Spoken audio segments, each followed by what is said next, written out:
unspeakable powers! Here's the wizard! The mystical wizard!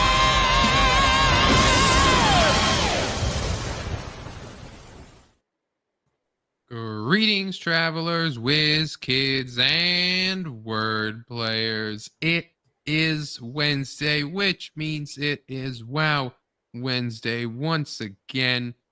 And I am joined, as I am always, hopefully he can actually hear me this time, Samurai Snowman.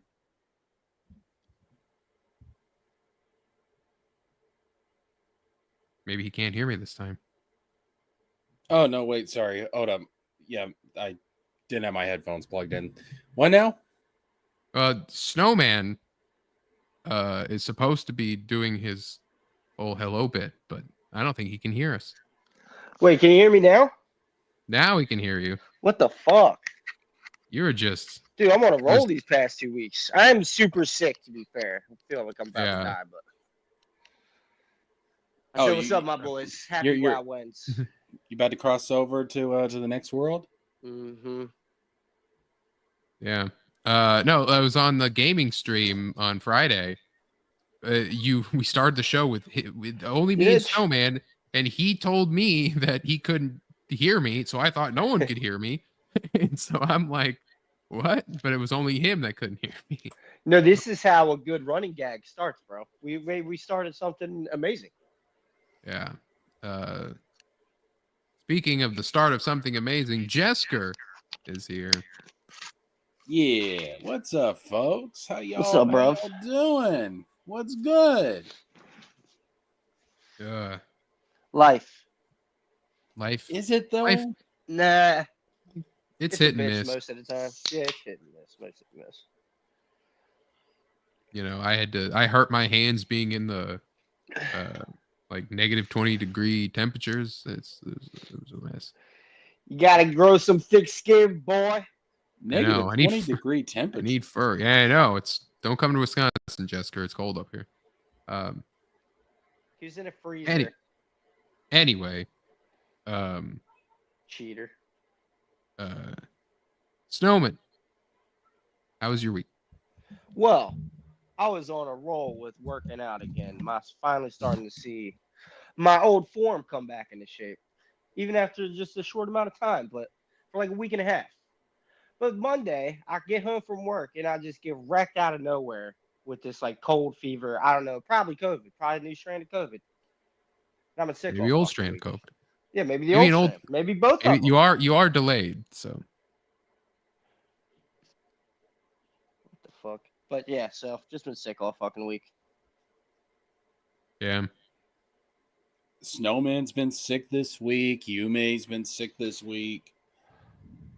It's over, man. We're all dying. Yeah, man, we're all dying. It's passing around. We're all gonna die. It's the end. It's over. C'est la vie. Sayonara. Adios, putos. So, Jesker, how's your week? It's been good, man. Got my tax refund today. Nice. Yeah, I went by the bank just to see how much cash I got in there, and I saw it had gone up, and I was like, oh. Yeah, you have no dollars? And I was like, nah, man, I've got a nice chunk of change in the bank. Very happy about that. Love that tax refund. Enough to afford Kingdom Hearts 4 Switch 2 exclusive. $100. $378. If that happens, I will hesitantly put down the money. It'll hurt, but you'll do it. Ruby says Yume is really sick. Oh my goodness. Yeah, she sounded awful yesterday. Yeah, I'm feeling a little bit better, but this week is just because it was out of nowhere on a Monday. It just sucked ass. My week was still working, no drawing because my bank won't let me pay for Clip Studio. So that's great. What does that mean? So Clip Studio is a Japanese company, and my bank won't let transactions go from overseas. without like my approval, but because I was working when they tried to do it, they couldn't get my approval, and so now it's like a whole. What? You got to get like some credit. You got to get a credit card, man. Yeah, I don't want a credit card. I just paid mine off. Speaking of chunk of change, got that all back. Feeling nice about that. Yeah, so it's like don't say like you're like yeah, credit cards suck. You have to. They do suck. That and also here you got to get one though. But you just got to use them responsibly. Yeah, they're a lifesaver, dude. Because I got to get a lot of housework done, and I mean that's what that credit card's for. Yeah, I'll probably because tomorrow's my day off. I'll probably just fuck with it then. If not, it's no big deal. I don't have time to draw right now anyway. But I do have like a week coming up that I have. Well, I have less time. You have less time. No, coming up. I mean, I'm working less, so I'll have more time. So you have more time. I'll either worry about it, one of my days off, or during that stretch, I'll figure it out, and then I can just draw. Because I can't even like draw. It won't even let me save the projects because it's like, no, you need a license to do it. You got to pay for it, So it's like I could do whatever I want. You just can't save it. So it's like, well, that's stupid. I don't understand why they need your approval to. I mean, it's like a fraud. It's like a fraud alert thing. It's like, well, did you mean to spend this? Yes. Okay. But by the time I said okay, it was like Clip Studio was like, we can't do it because, it's like it won't go through. So it's like I said, I just got to basically be like, tell Clip Studio, okay, charge my card, and then tell my bank like they're about to charge my card. It's okay, and do that. So anyway, I don't know. I don't get it. It's 2025. Like, come on now. Well, it's also small. It's a small town bank. It's not like a major thing. Anyway, I'll say Ruby says get a sketchbook no matter the size. I had small ones, but the problem is now is I need to like carry one in like my pocket. He's just making excuses, Ruby. I gotta, but I do want to just like sit and draw my lunch break. I think it'll be cool. Just to be like, yeah, fucking here's a superhero or some shit, Stray Beans is here. Hola, sounds like a lot of work. It's not, I just have to be able to have the time. Most of the time when I get back from work, I'm like, I'm gonna draw right now anyway. So let's yeah, that's just excuse. Well, you're always ready to just jump on me. But that's literally what it is. Cynic not here, and then you just gotta pick up the ball busting slack. It's not about moving the goalpost. It's just like I'm just like then you didn't feel like it. It's just like I'm just like yeah. I haven't had the time yet. I have to. I told you, gotta sit and do it. No, I got you. You gotta get like a. Just gotta pick a day and then keep it consistent. Yeah, Preston is right. Get all the puss at your work that way by sketching and Fuck yeah, dude. When you get back from work, you gotta say "fuck it" and draw. My son Snowman is correct, Wizard, says Rupee. I get it. It's just like most of the time, it's just like because when I suck, as I have been pointed out to many times recently, that I'm just like, man, I don't want, I'm not. When you get better though, man, you gotta start finding like actual like, routines and practicing like one thing like consistently at a time. I know, and it's my day getting taken by work, and then my nights, being like oh, like it's sometimes it's streams, sometimes it's shows, sometimes it's like sometimes you just want to lay there and not do nothing, but I don't feel you. I don't draw every day. But girls love an tick guy. It's Preston, we've got to work on your spelling. Yeah, chicks love guys from the Arctic. Yeah, because they so cold. Anyway,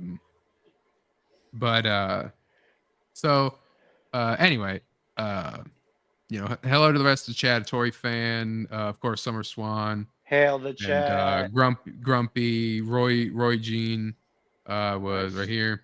The classics, OGs. So everyone that we would love to see around here. But anyway, I do have a story. So speaking of chicks, and at work, and otherwise, So I was at the grocery store today, and was pushing my cart, and incredibly attractive woman comes in, right?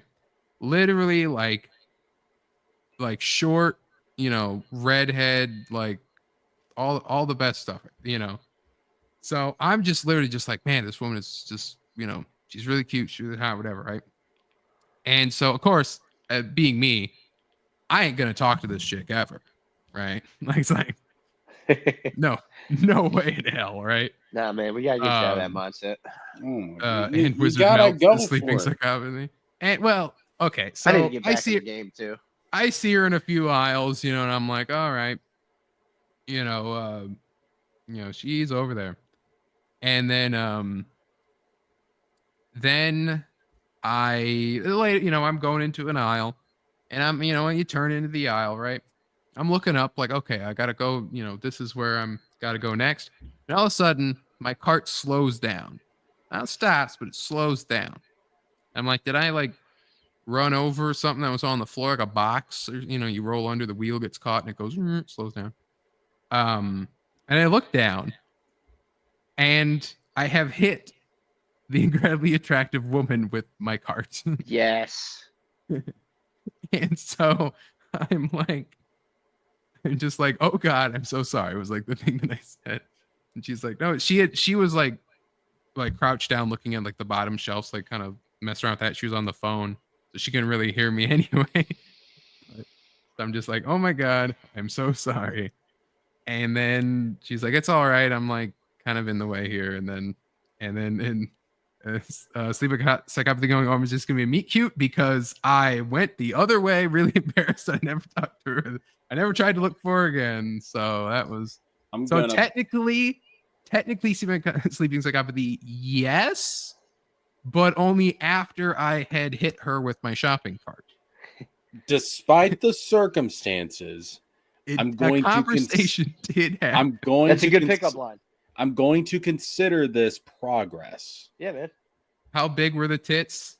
Dude, you found your game. You just got to hit perfectly carts. fine. I bet that he's talked to a lot of pretty girls. A Tory fan is new, I believe, but I don't talk to. Well, I mean, technically at work, I suppose I have to, but no. I mean, there's a lot of times I'm like, yeah, I'm just not gonna. I don't want to get, finally pounding chicks is for Eugene. I mean, does that count? Violence works. Yeah, man. You got started a combo. But bye Ruby. You heard the best part of the thing. That was I told the guys, I said, like, I got a story to tell. It's pretty funny. It's a reminder of a similar laundry basket story, but not laundry basket story was different because it was entirely like, oh, that was what could have been, right? Like it would have been the same story if it was like, hey, I saw this girl at the grocery store. Whereas this was literally like, and I hit her with my cart. So, well done, brother. It's progress in the sense that you didn't shriek and run away without stumbling through an apology, I guess. Well, I mean, like, I'm articulate. I mean, I'm the wizard of goddamn wordplay. Mm-hmm. I got the gift of gab. I just am afraid to use it. Yeah, I was like that a lot. Dude, you should have just been like, listen, girl, this shopping cart ain't the only thing I can pound you with, if you know what I'm saying. Mm-hmm. That is not a conversation that's a greeting and then you running away. I mean, like, all right. Well, first of all, sleeping psychopathy. We know Wizard isn't there yet. We know this. Sleeping psychopathy. I know you're a woman, but here's the thing: these two can attest. I am like horrifically disfigured. No, ugly beyond all. I would beyond all You're not reason. a bad-looking guy. What? I'm just so. I get why you feel that way, though. I had low self-esteem for a long time. It's still best have low to just self-esteem avoid them and not be a problem, not scare them away, basically. So, but if I do so happen to see her again, I can make the joke about how I'm not going to hit her with the cart again or whatever. So, You know, if you give me your number, I'll stop destroying your legs and body parts with this cart, madam. Hot women prefer funny guys to hot guys. Well, that's the other problem. Not funny. No. You know, I basically, the cards are always stacked against me. And I'm always the one holding like not even the Joker, because that I could make a joke. It's literally the instruction play card that like You just got to get him to smile, man. If you can get him to crack a smile or even chuckle. Well, I mean, she did smile after I hit her with the card, but that could have just been like a concussion. So. Or yeah, you shouldn't have thrown it at her. It could have been that she fancied you. Mm-hmm. I don't know. I mean, that was also again possible head trauma. So. Dude, but you're also 6 feet plus, so. Hey, not plus, just. So I mean, they're like looking for you to like approach them. And she was also it didn't matter. My height doesn't matter. She was squatted down and not. Yeah, so you're even taller. You're like 8 feet tall at that point. Sleeping psychopathy is right. I should consider the priesthood. Should capitalize on the head trauma. It's like, where am I? Wizard of Monk play? Yeah, fair enough. Nah, when the right girl comes around, then everything will fall into place. Yeah, if that so happened to have been the situation, that would have been like, we'll find out. Subscribe and tune in every week, and maybe somehow I'll be like, yeah, check it out with my shopping cart. We'll do Love Life updates on Sundays. Yeah. Wizards. Wouldn't that be a funny, like, you know, Sleeping Psychopathy said a meet cute, right? We've got to find the wizard of wordplay, the witch of wordplay. You know what I'm saying? Mm-hmm. Yeah. The seductress of sentences. You always have those. I have 99 problems, and a witch isn't one of them. Actually, that's really not actually the lyric. Why do you think I'm here? I don't believe it. Sleeping Psychopathy is here for romance only. I'm here just to watch Wizard find a warlock. No. Oh, damn. Oh my. That's the opposite. My. It's 2025. You can be misogynist again, Wizard? Well, again, sir. I was never not misogynist. I am a simp through and through till the day I die.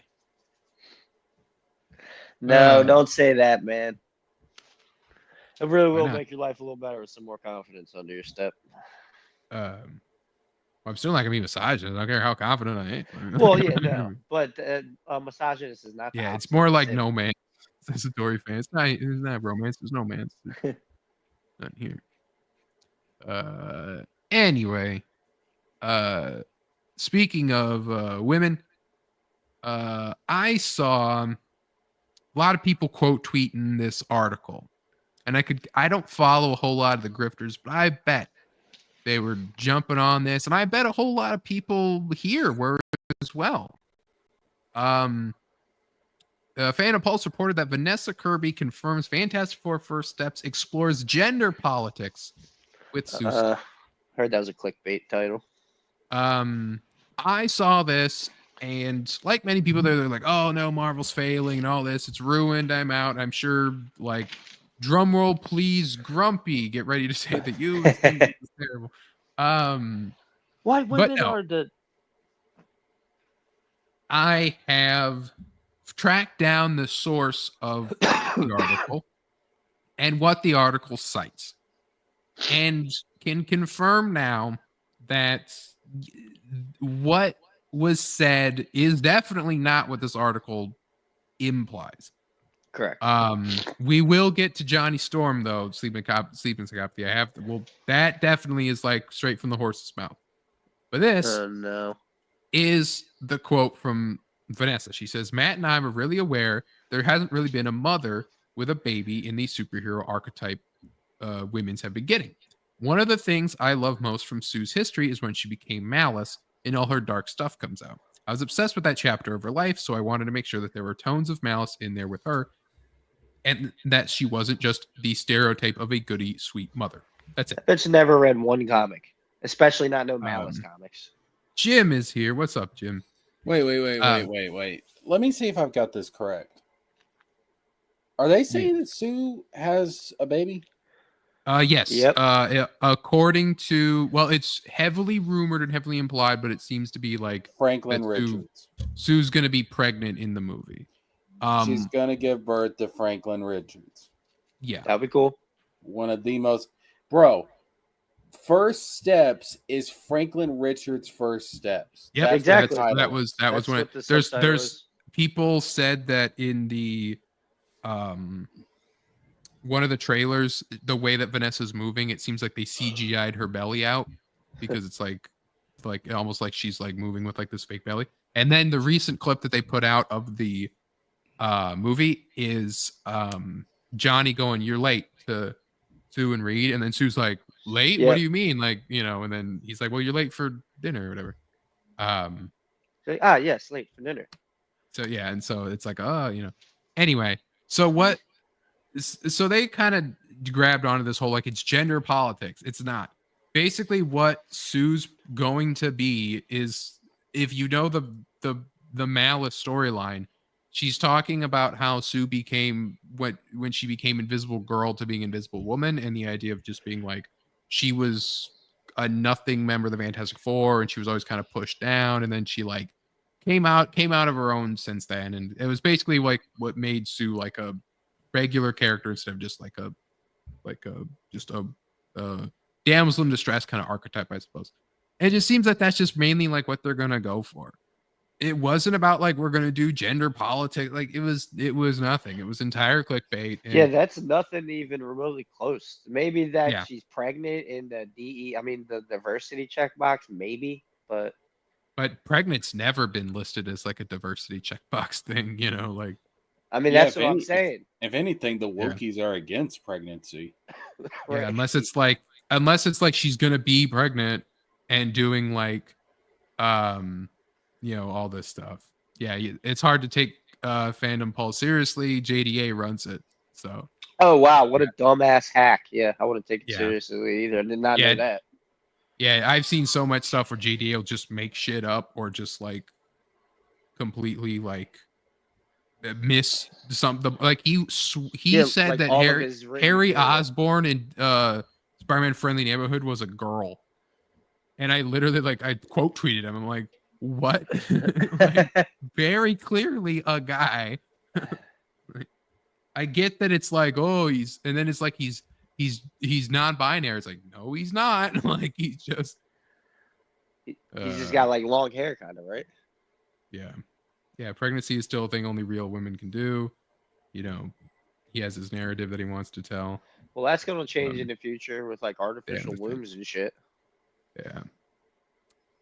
But anyway, yeah. So I just saw that and I'm like, I'm just sick of the grifters. Yeah, that always try to pull this crap.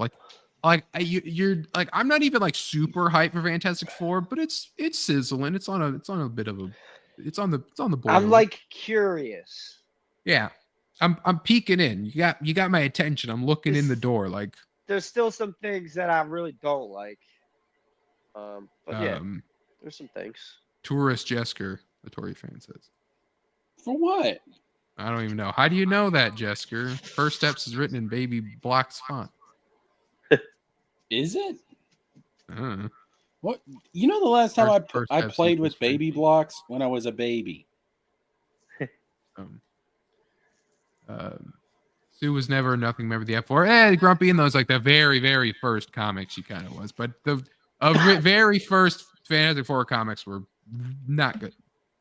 Like they are products of their time. They were cool back then, but they're not. Yeah, because they were written by Stan Lee. Yeah, and they didn't really have like the full grasp of who everyone was gonna be and what everyone could do. Like Sue could only turn invisible back then. She couldn't make force fields yet. Anyway, and then there's the Johnny confirmed from the actor. Joseph Quinn says his Human Torch will differ from Chris Evans because he was branded as this womanizing devil-may-care guy. But is that sexy these days? ? I don't think so. This version of Johnny is less callous with other people's feelings. Gay. Women always will always flock to womanizers. Always. Yeah. Boy, boy, In do my I know that. 36 years on Earth, hoping that wasn't the case. That's just how it is.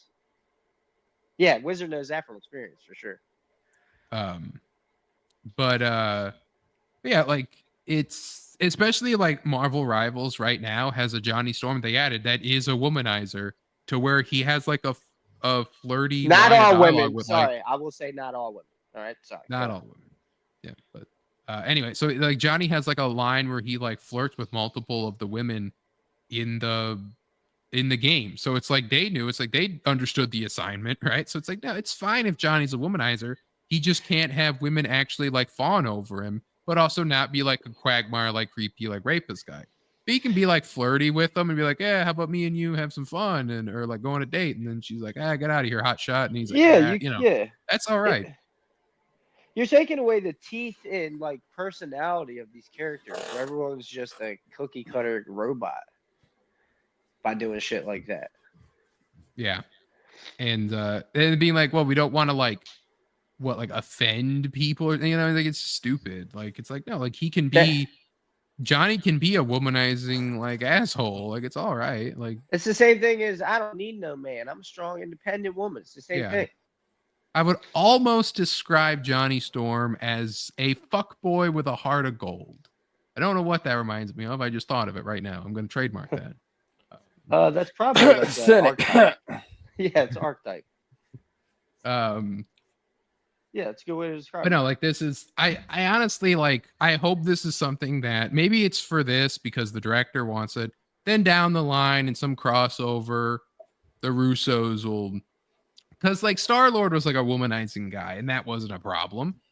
Like they made him like suck at it, but like you see him like he gets women and he's talked about being with women and seducing them and all that, but he's not like, oh, I'm objectifying them or anything like that, and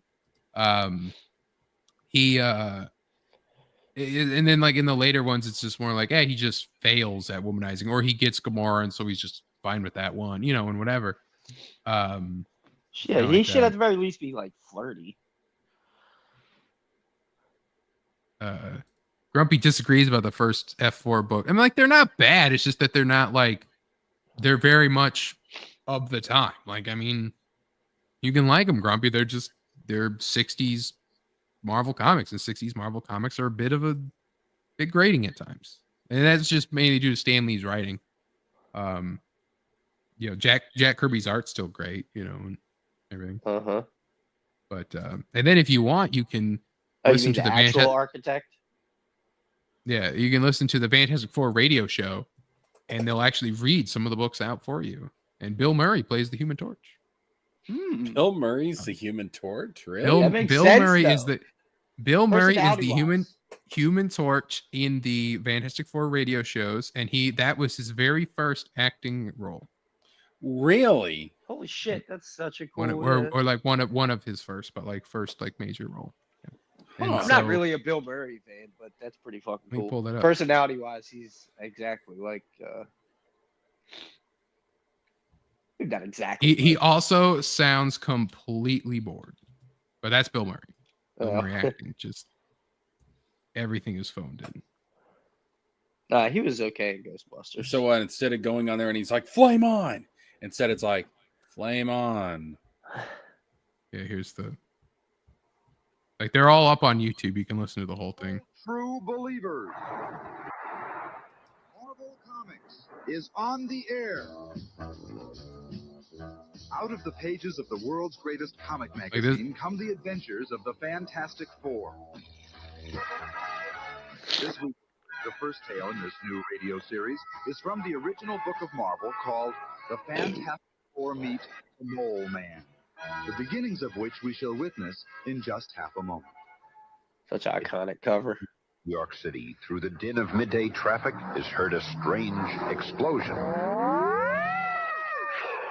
A symbol takes shape in the city's sky. And so, like, this is literally like the very first issue. Like, for some of these, I was literally like reading it along as Stan Lee and the voice actors like did it. They changed some of the lines. One of the first appearance of Doctor Doom, the ending is completely different. It's very weird. But sometimes it's sort of like, they just change it for readability and stuff like that. But see if I can find like Bill Murray. See if there's a timestamp. My head is pounding like it's at first. My hands, I can't see it. Finn was right. We should have waited. I should have had heavier shielding. But sis, I feel like I'm burning up, but Barney's Oh. Yeah, you could tell it's him right away. He sounded okay right there, though. Didn't sound like he was phoning in too much. No, but I mean, like you can tell it's Bill Murray though. It's pretty funny. Mhm. Yeah.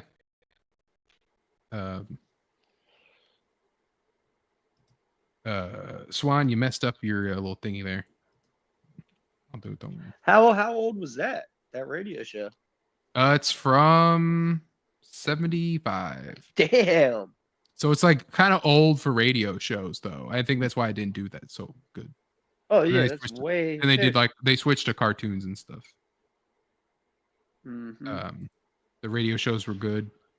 No, Swan, you're doing ats and then the exclamation point after. See how those The are shadow wrong. is so dope.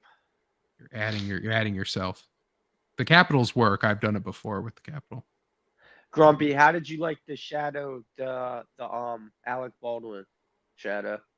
Because I fucking love that movie. I haven't seen much shadow stuff. He's got a crazy backstory. Pretty dope. Yeah. His costume is so simple but fucking fire. So gay that student of God uses him as his profile pic. Yeah. And that Razor Fist loves him so much. Ugh. Yeah, he is cool. I actually kind of want to start getting some shadow stuff now. Right that now. Let's, moving on to gaming talk with Marathon. Have any guys seen anything coming out of Marathon? What is Marathon? Is that a comic book company? It's Bungie's next multiplayer shooter game. Such a terrible name. Destiny 2.0. It's actually more like a Concord 2.0. I hate to say, like it. Man, they had what? They had Halo and fucking. Didn't they make Banjo and Kazooie too? It's like all they had. No, that was rare. Was that rare? That was rare. Yeah. Yeah. I know no, they did had one of those Halo back and in the day. Destiny. No, they had another one back in the day. I think. Like an old back in the day retro. Maybe I'm thinking of Blizzard. Destiny, Halo, Oni, Myth. No, not Oni. I didn't know they made that though. That's pretty cool. Never got to play that game. Nop with a G. Nah, maybe I was thinking of something else. I'm a retard. Well, Marathon seems to be an old brand of theirs because there's Marathon Infinity I'm seeing here, Marathon 2. So it's like, and Marathon from '94. So, must be something that they're reviving, I guess. But anyway, so here this is the cinematic short reveal for the game.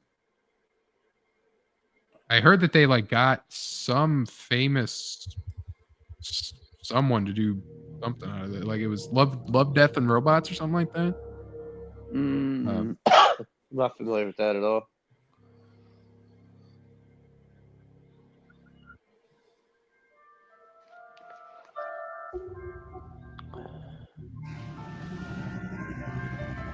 It's like one of those things where it's like, yeah, we're gonna see we're gonna have cinematics to show like a multiplayer shooter game. It's like not really like I don't know. Like I'm just like shows the world and then that's kind of it.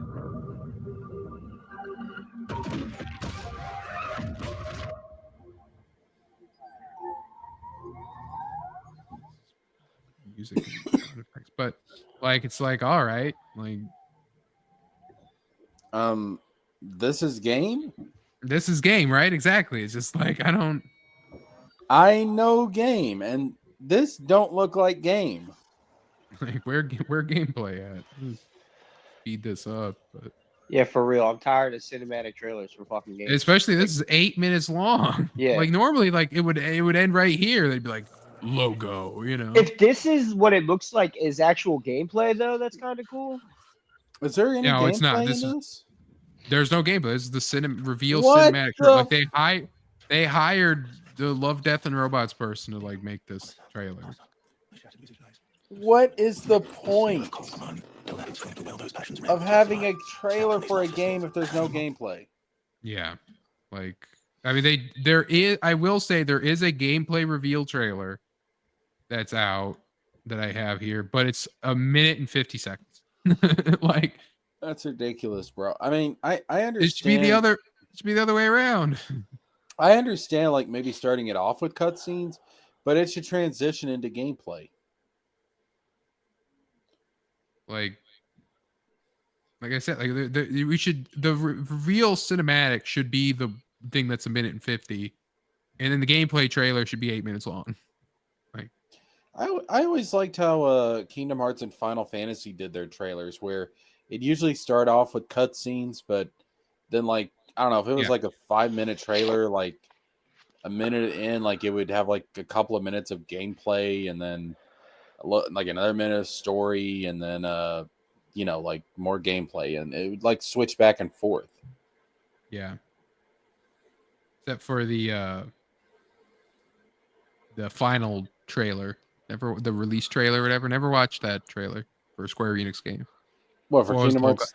For Kingdom Hearts 3? All of them. They did with Final Fantasy too. Final Fantasy 7. It's like spoils the whole thing. Yeah. That the last couple of Kingdom Hearts 3 trailers spoiled too much. Yeah, that's why like we won't be talking. We might talk about some Kingdom Hearts 4 like early stuff, but after a while, it's like we ain't gonna talk about that on here. You can stream on that all you want. I want to go in blind. I can respect that. Like because I was able to go in blind for 4 or 3. I mean, I was able to go in blind for 3, even though I played it after it came out. Because I wasn't invested in the franchise yet. So I was playing the games at the time when 3 was coming out, but I didn't like follow it and didn't any of that. Anyway, I'm kneecapping that trailer. That was literally nothing. Yep. Yeah, I don't know how I'm supposed to be excited for that. Yeah, like I literally had not seen anything out of that besides like one screenshot. I didn't know it was going to be just that the whole way. But here's the actual gameplay. What they should have leaned on.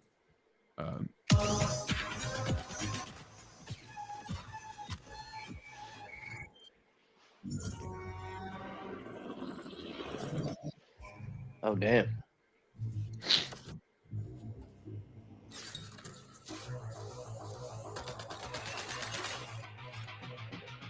Are we sure this is actual gameplay? I mean, this looks like gameplay. The other stuff where it's like third person just looks like they're just using a camera to show the models while during normal view.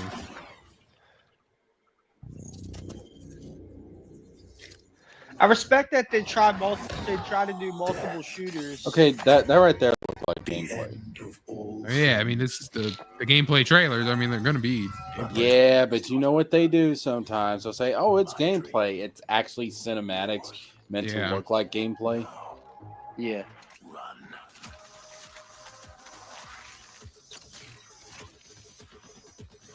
Like, it just looks so much like one of these multiplayer hero shooter things. Like, you know, like Concord was, where it's like, all right. Like, I get everyone wants to do cool sci-fi weapons.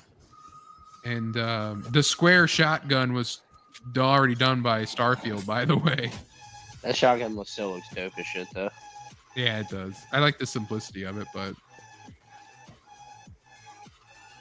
I do like the design of it, actually. It's different. yeah, It's like Lego almost. yeah, blocky and stuff. Yeah. So, It's like a nice mesh of like old school pixel type vibes with new school engines. Yeah, man. You know how it goes. You know, Lego my ego. You know what I'm saying? yeah. Mm-hmm. But we do have here that Marathon, Bungie's new multiplayer game, will not be free to play. It has no campaign or single player. It will be cheaper than $70, similar to Concord. no campaign, no single player, no story, I'm out. No reason to buy it. It's literally just fuck around or do matches and stuff. And if the gameplay's fun and the gunplay's fun and the matches are fun to do in a competitive way, because like Rivals has that too. Rivals doesn't have single player or story, but it's fun to play and do matches and stuff.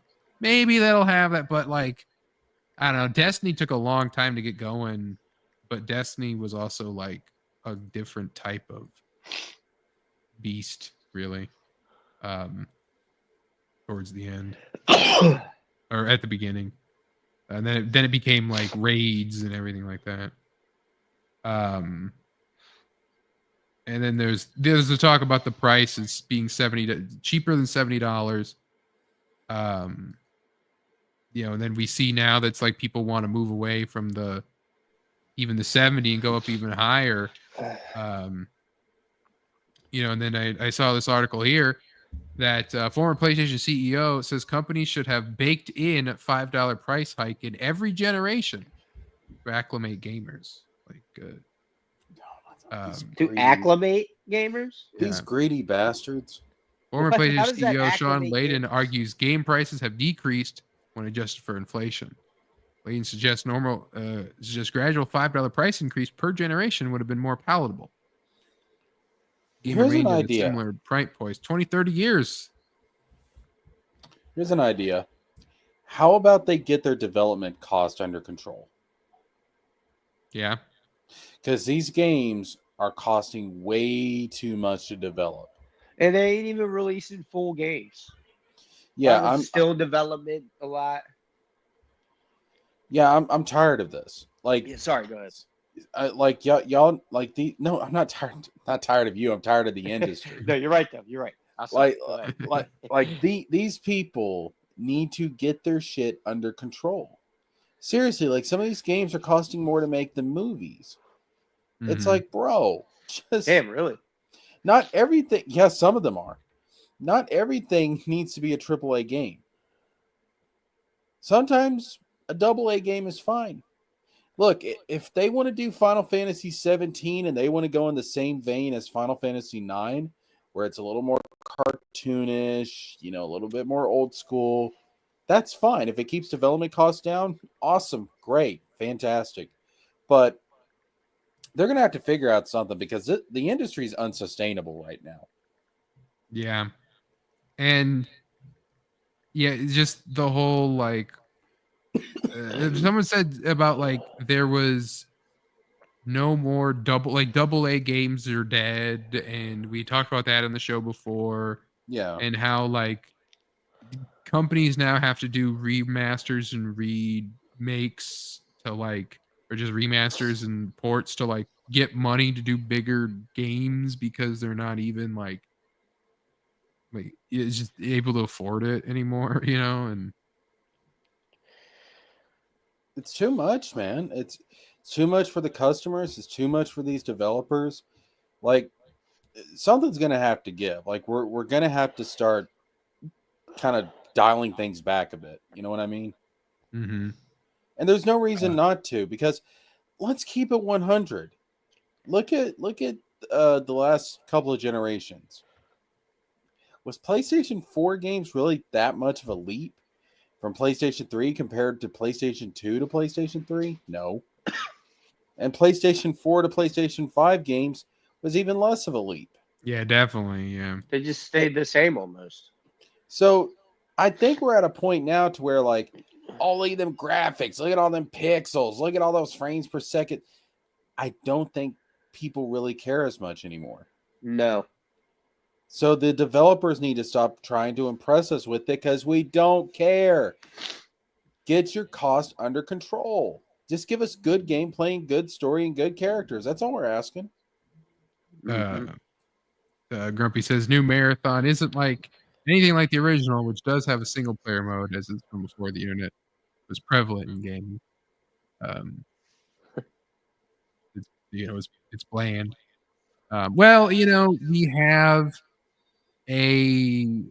We do have something that the game companies want to sell us. And, Sony, they get a lot of crap, but there's one thing that they haven't done. Give us Bloodborne 2. No, another Kingdom Hearts 4, a re-release of a beloved classic. Marvel Ultimate Alliance.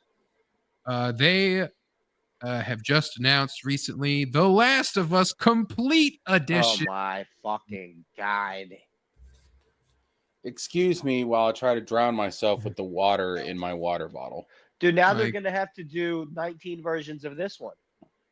Yeah, well, it comes with, I believe, part 1 and part 2. You know, like The greatest games of all time. the greatest games of I was all so time. Here- never interested in this shit. I don't get its hold on people. Part honestly. one. Hey, One, I like yes. I like the first one, and I'll I say don't get I was cynics not here to stop me. I'll say that reviewing the first season of the first show, I liked the first season of the show. I'll say that. The first game, I will Just say, seems like is any an other abs- zombie story. Sorry, the- Jessica. Sorry. Bro. The first game is an absolute masterpiece. The second game is garbage. Yeah, I haven't played the second game. I don't intend to either. It's garbage. I started the game, and I mean, I wasn't even 30 minutes in, and I took the game out of my PlayStation 4. I put it back in the box. I drove back to GameStop that same day, and I returned it. It is dookie. Greatest games of all time. No, you got one masterpiece in there, and the other one is an absolute betrayal. Don't give me that shit. Toy fans, right? 2 likes. Come on, guys. Bump the likes up. Yeah, and the panel is 50% of them. Yeah. Anyway, yeah. So Last of Us Complete Edition.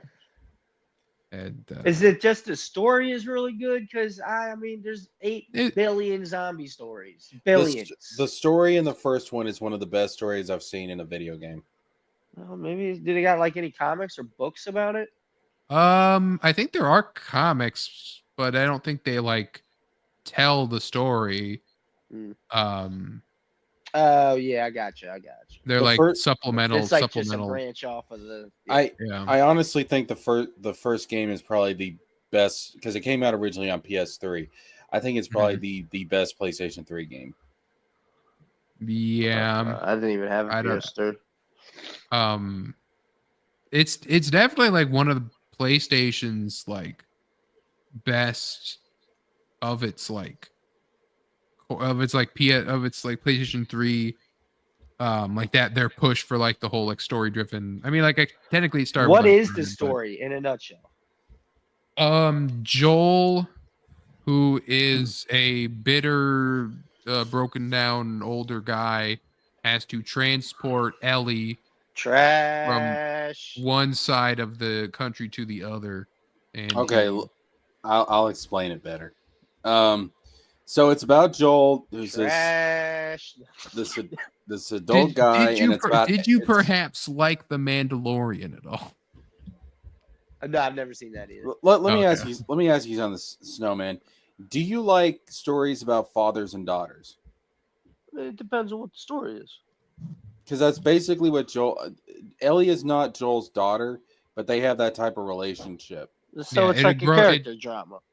It's more of a character drama. Yeah, it's very, very character heavy. Yeah, I mean, Walking Dead was every zombie movie is very character heavy. It's very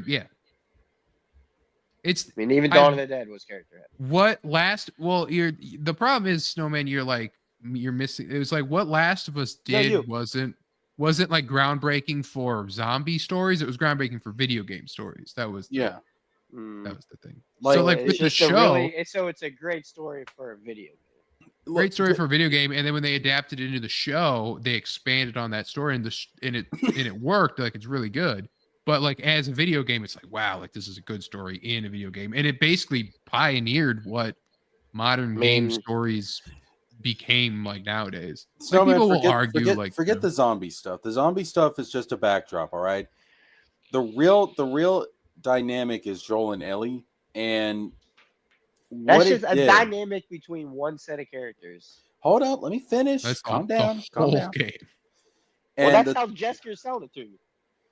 What it did is that it elevated the ability for video games to tell a compelling narrative in a way that hadn't been done before.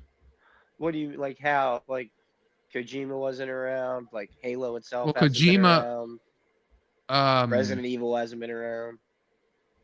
Like I don't get how Kojima's like, close, but Kojima does a lot of cut scenes, whereas like a lot of Last of Us is. Like, I think it's a terrible done. storyteller. Well, definitely that he overbloats and stuff. Yeah. I will. Here's your biggest selling point, Snowman. I'm just being confrontational. Grumpy likes it. Grumpy hell no. That makes me because his taste is questionable to me. Because he hates everything. That means if he likes it, it's got to be good. He's exactly like me, saying I can't have that. I don't agree with that. I'm just saying. Like Grumpy also likes gold. Grumpy also likes $1 million. You know. But it is. I really am. I'm just tired of zombie shit. That can just. I mean, yeah. Like if you're not into zombie stuff, you're not like. I will say that, even the gameplay is like really good. Can be sometimes maybe a little repetitive because it's just like crouch down, listen mode. Shoot, stab, sneak, whatever. I'll die on this hill that this game is overrated.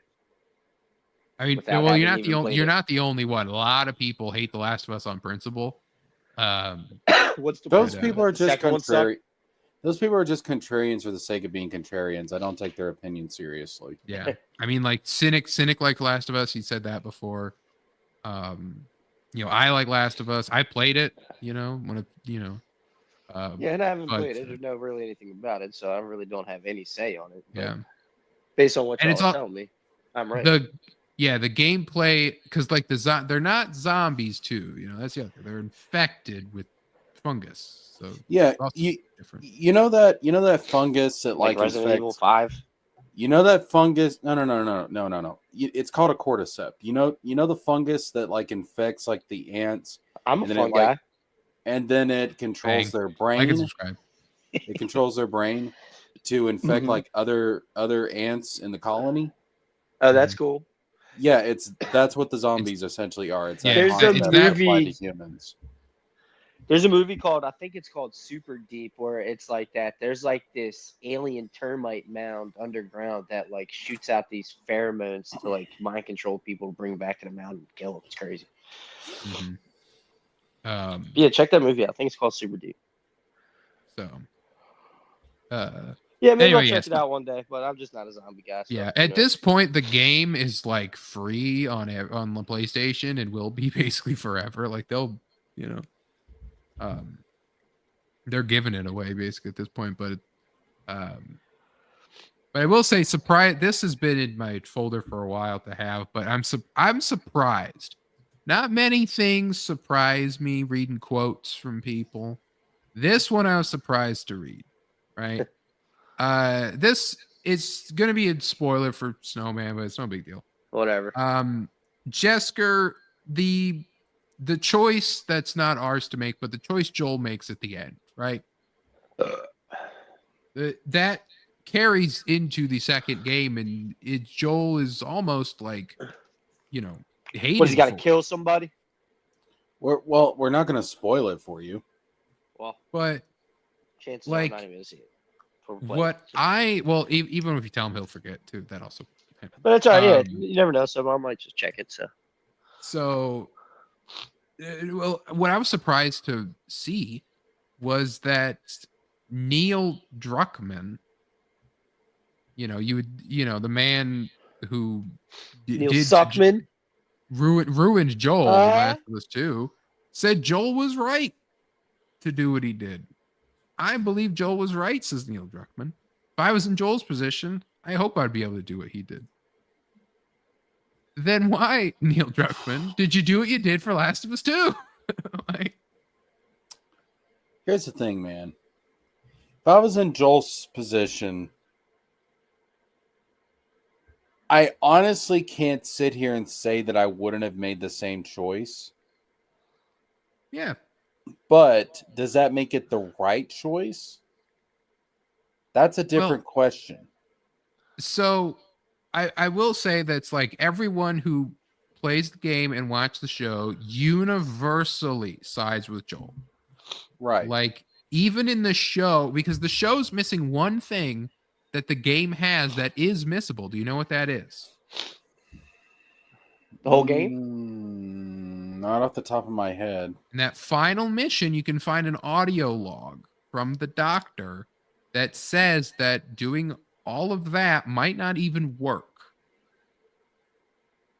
And that he's willing to just do it anyway, even though the other attempts have not worked. Yeah.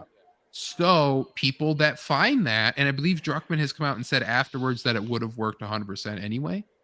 But people who find that when they're playing that game for that first time, that completely changes the dynamic of that whole choice. Because it's like, no, fuck you guys. Fuck you, Firefly losers. You know, like. Yeah. I regardless, I still probably would have made the same choice that Joel did. Yeah. But again, that's different than saying it's the right choice objectively. It probably, like, objectively speaking, it probably isn't the right choice when you look at the bigger picture. But I can't say that I would have had the strength to not make that choice. You know what I'm saying? Yeah. I'm big anti-Firefly, I suppose, when you like play the games and watch the shows. It's like, man, fuck the Firefly. Pieces of shit. But it's still in that, like, there's, even if they were able to do what they would have done, it was never going to work on a let's fix the world level, right? It cannot be fixed. It's over, you know, like. Well, I mean, it wouldn't cause the world to go back to the way it was, but you know, over time as it slowly got dispersed, eventually it could have allowed the world to begin anew. Yeah, but even then, like, you think the Fireflies are going to be the one in control of it. They're not going to give it to Fedra. You know, they were going to become just another Fedra, and they would have made the same. Yeah, it's you know, that's this kind of thing. It's just more like, no, like, you know, it's over. You know, you got it. They have to now build off of where the world is now. They can't, you know, stop the thing. So anyway, Grumpy wants us to stop talking about it because we're spoiling Snowman. I can tell you, Grumpy, Snowman ain't listening. Yeah, actually, I just zoned out for the past couple minutes. I mean, we're dancing around it. Like, we've given nothing to indicate what we're talking about. I've done this with Snowman enough times. I know that it's like I'm drawing and fucking sick as shit. Yeah. What's another thing that I have here? The Zelda Nintendo Switch 2 port will let you repair equipment, but only if you have a mobile app that you pay for. Oh my god, this is the most convoluted fucking console release I've ever seen in my life. I'm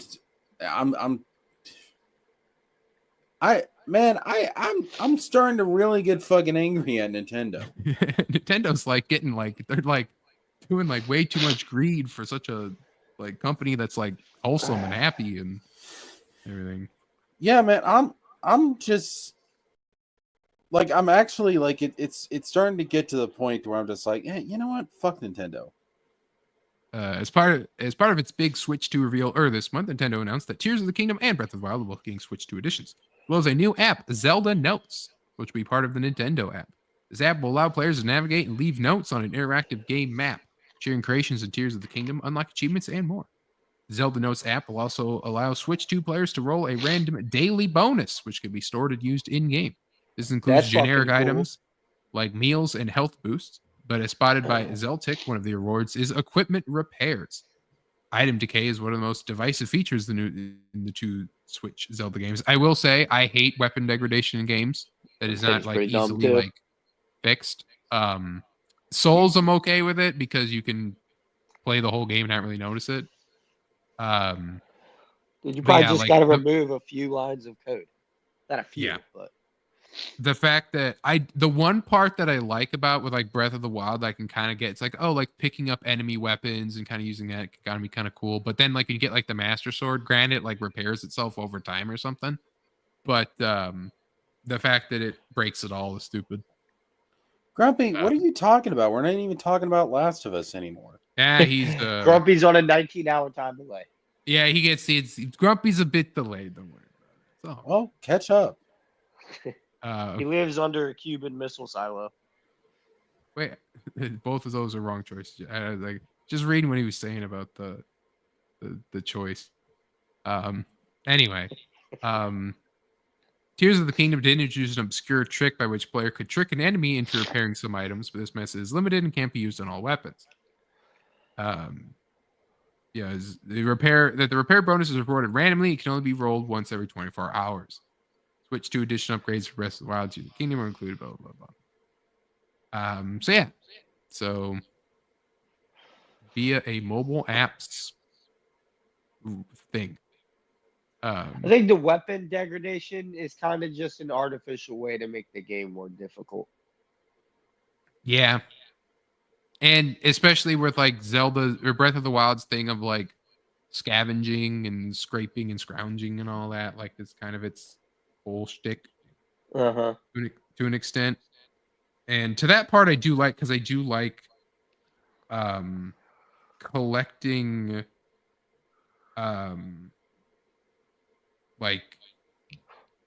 collecting items to use and collecting weapons, and then having like, oh, this broke, and so I I'm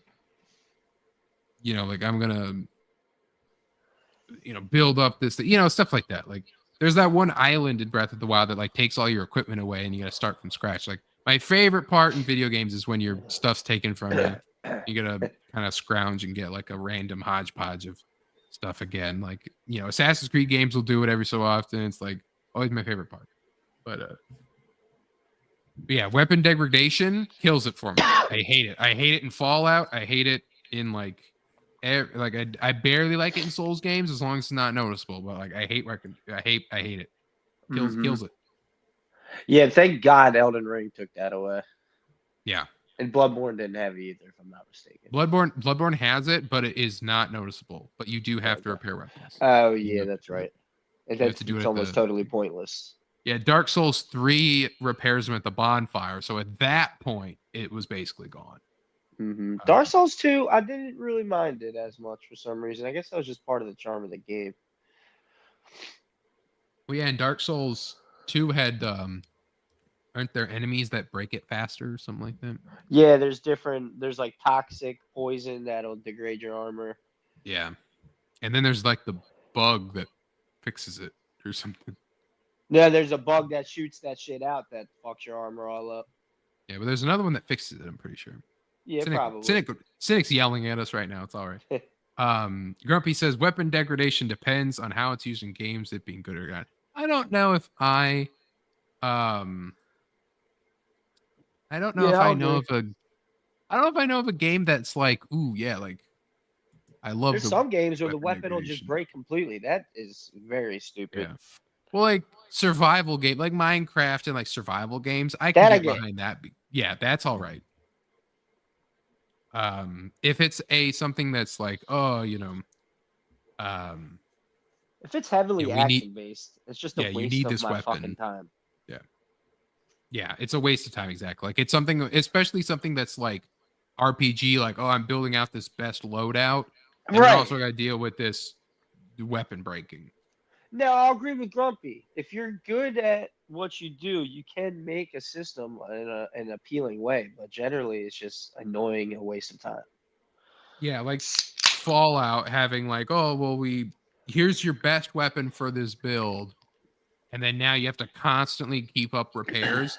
And after you get a bunch of money by just playing the game naturally, you're just buying a bunch of repair kits. And so your weapon's not breaking because every so often you're just hitting repair. It's like, and then so it's like at that point it's worth it's like, what's the point if eventually I was never going to really need to repair it anyway, basically. Yeah.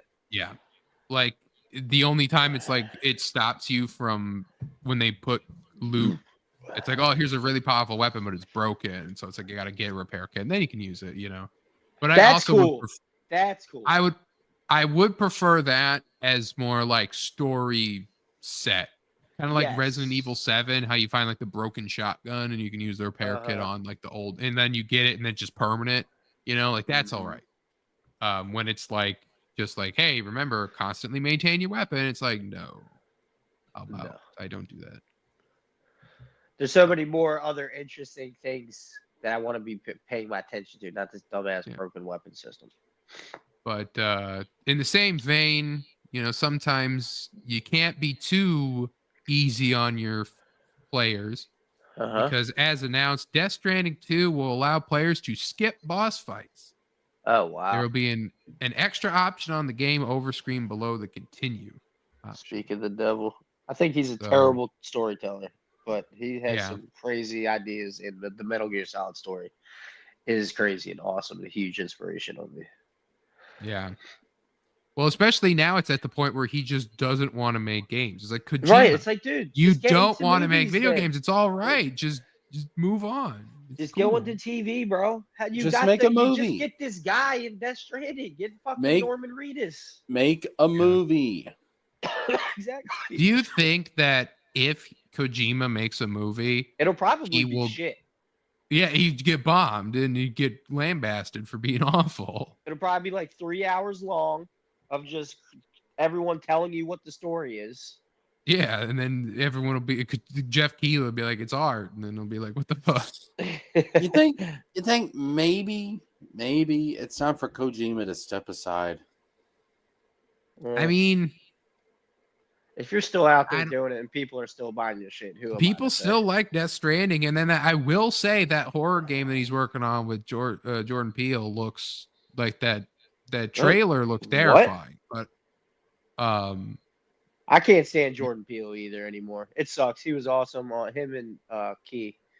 Yeah, awesome on Key and Peele, but he's a Jordan became a bit like pretentious. Yes, and he's not the greatest horror director of all time. He had one good horror movie. Get Out, and that's more of like a psychological thriller. Yeah. But what game are you talking about? That does sound interesting, though.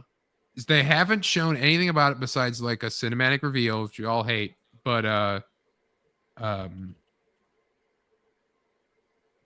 see if I can find it. I can just look it up, dude. Yeah, well, it's like the OD. That's what it's called. Maybe this is maybe I have seen it. All we've seen of this is this trailer, and it's from a year ago, so we should be seeing more of it. But it's like the hungry purple dinosaur ate the carnivore. Oh hell yeah, you're the man. Crab and mad whale and started bending and quacking. Like this is literally what it is. Hungry purple dinosaur ate the kind zooey fox, the jabbering crab, and the mad whale, and started bending and quacking. The hungry purple dinosaurs ate the kind zooey fox, the jabbering crab, and the I forgot about this shit, bro. Yeah, I know, right? and quacking.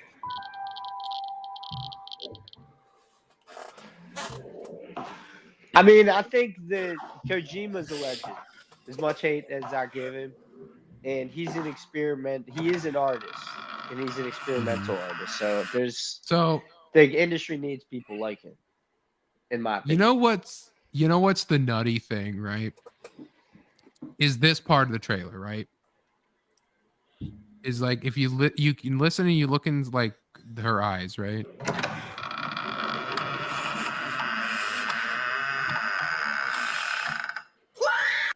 So that is the PT door opening noise. And you can kind of see the door in the eyeball. Oh yeah, yeah, it's great. I mean, the graphics are insane. So it's PT. Yeah. That's like it's almost like there's some What do you mean PT? There's some. So PT, the playable teaser that Kojima had made for Silent Hills with Norman Reedus, but it got canceled by Konami or whatever, Capcom, whoever, Konami. And this is the scariest game of all time, by the way. PT, like terrifying. So anyway, there was also like interesting. Yeah, like that's all we've seen of it. Is just the door opens, terrifying scream. It sounds like there is some other footage of it, though. I'm looking at the Wikipedia of it now. And let's see.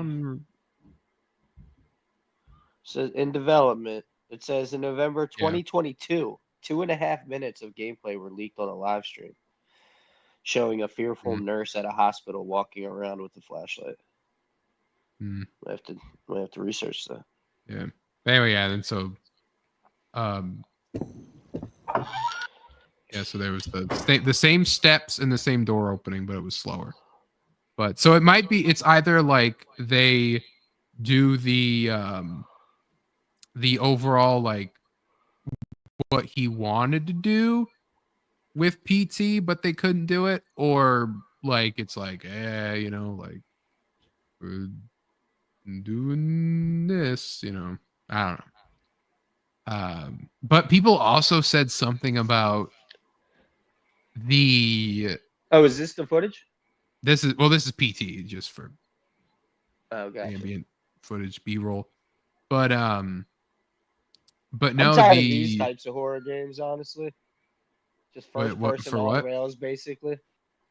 Yeah, I mean, this is literally on rails. There's only one room in the bathroom. But terrifying game. Wish you could actually still play it, but it's scrubbed. Yeah. Yeah, that was probably like the biggest game scrub that I can remember happening. I mean, people are still pissed about that to this day. Yeah. They referenced this in Watch Dogs Legion of all things in the DLC. Oh shit!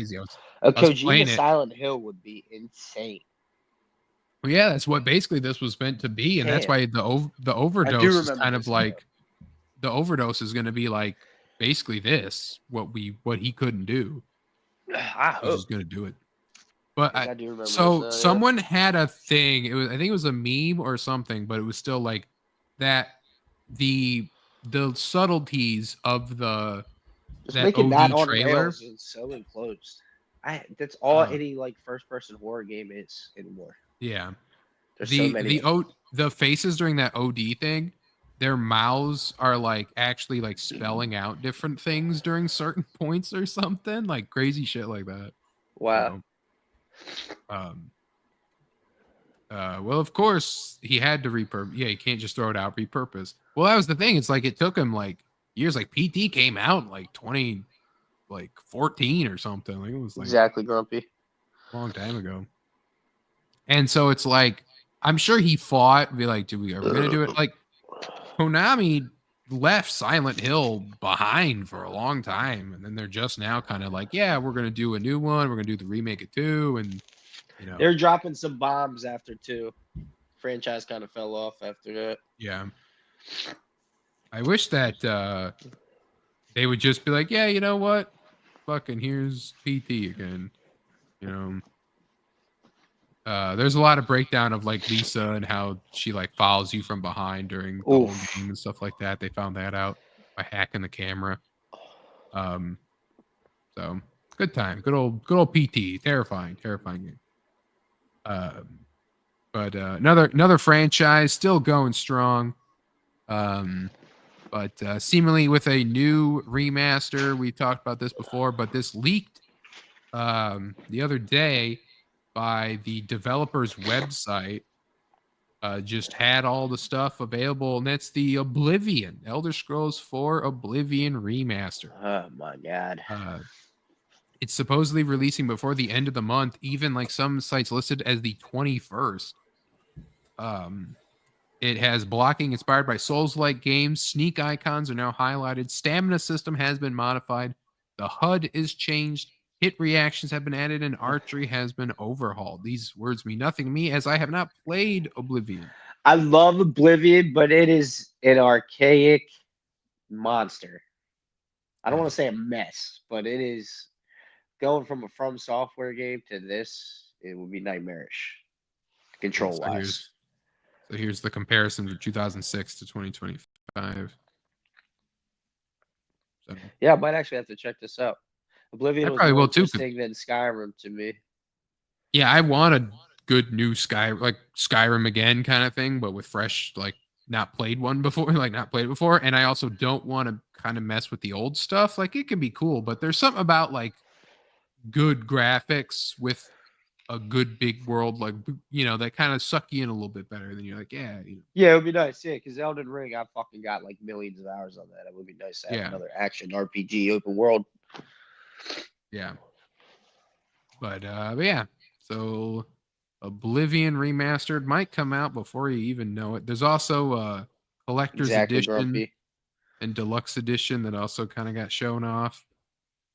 So if they can keep, what was awesome about Oblivion 2 was you could super fine tune your difficulty level. There's a difficulty slider, which is really fucking cool. You can make even the like rats like fucking Elden Ring bosses. Mm-hmm.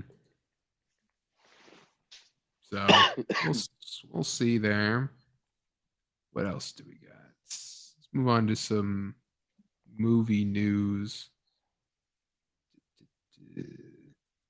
I guess we should have had this for the should have had this ready to go, but I forgot I had it. But there's going to be a Death Stranding movie. So Kojima is going to Hollywood after all. So he is just making A24 is doing it though. I wish he would do something other than Death fucking Stranding though. Hereditary and Midsommar.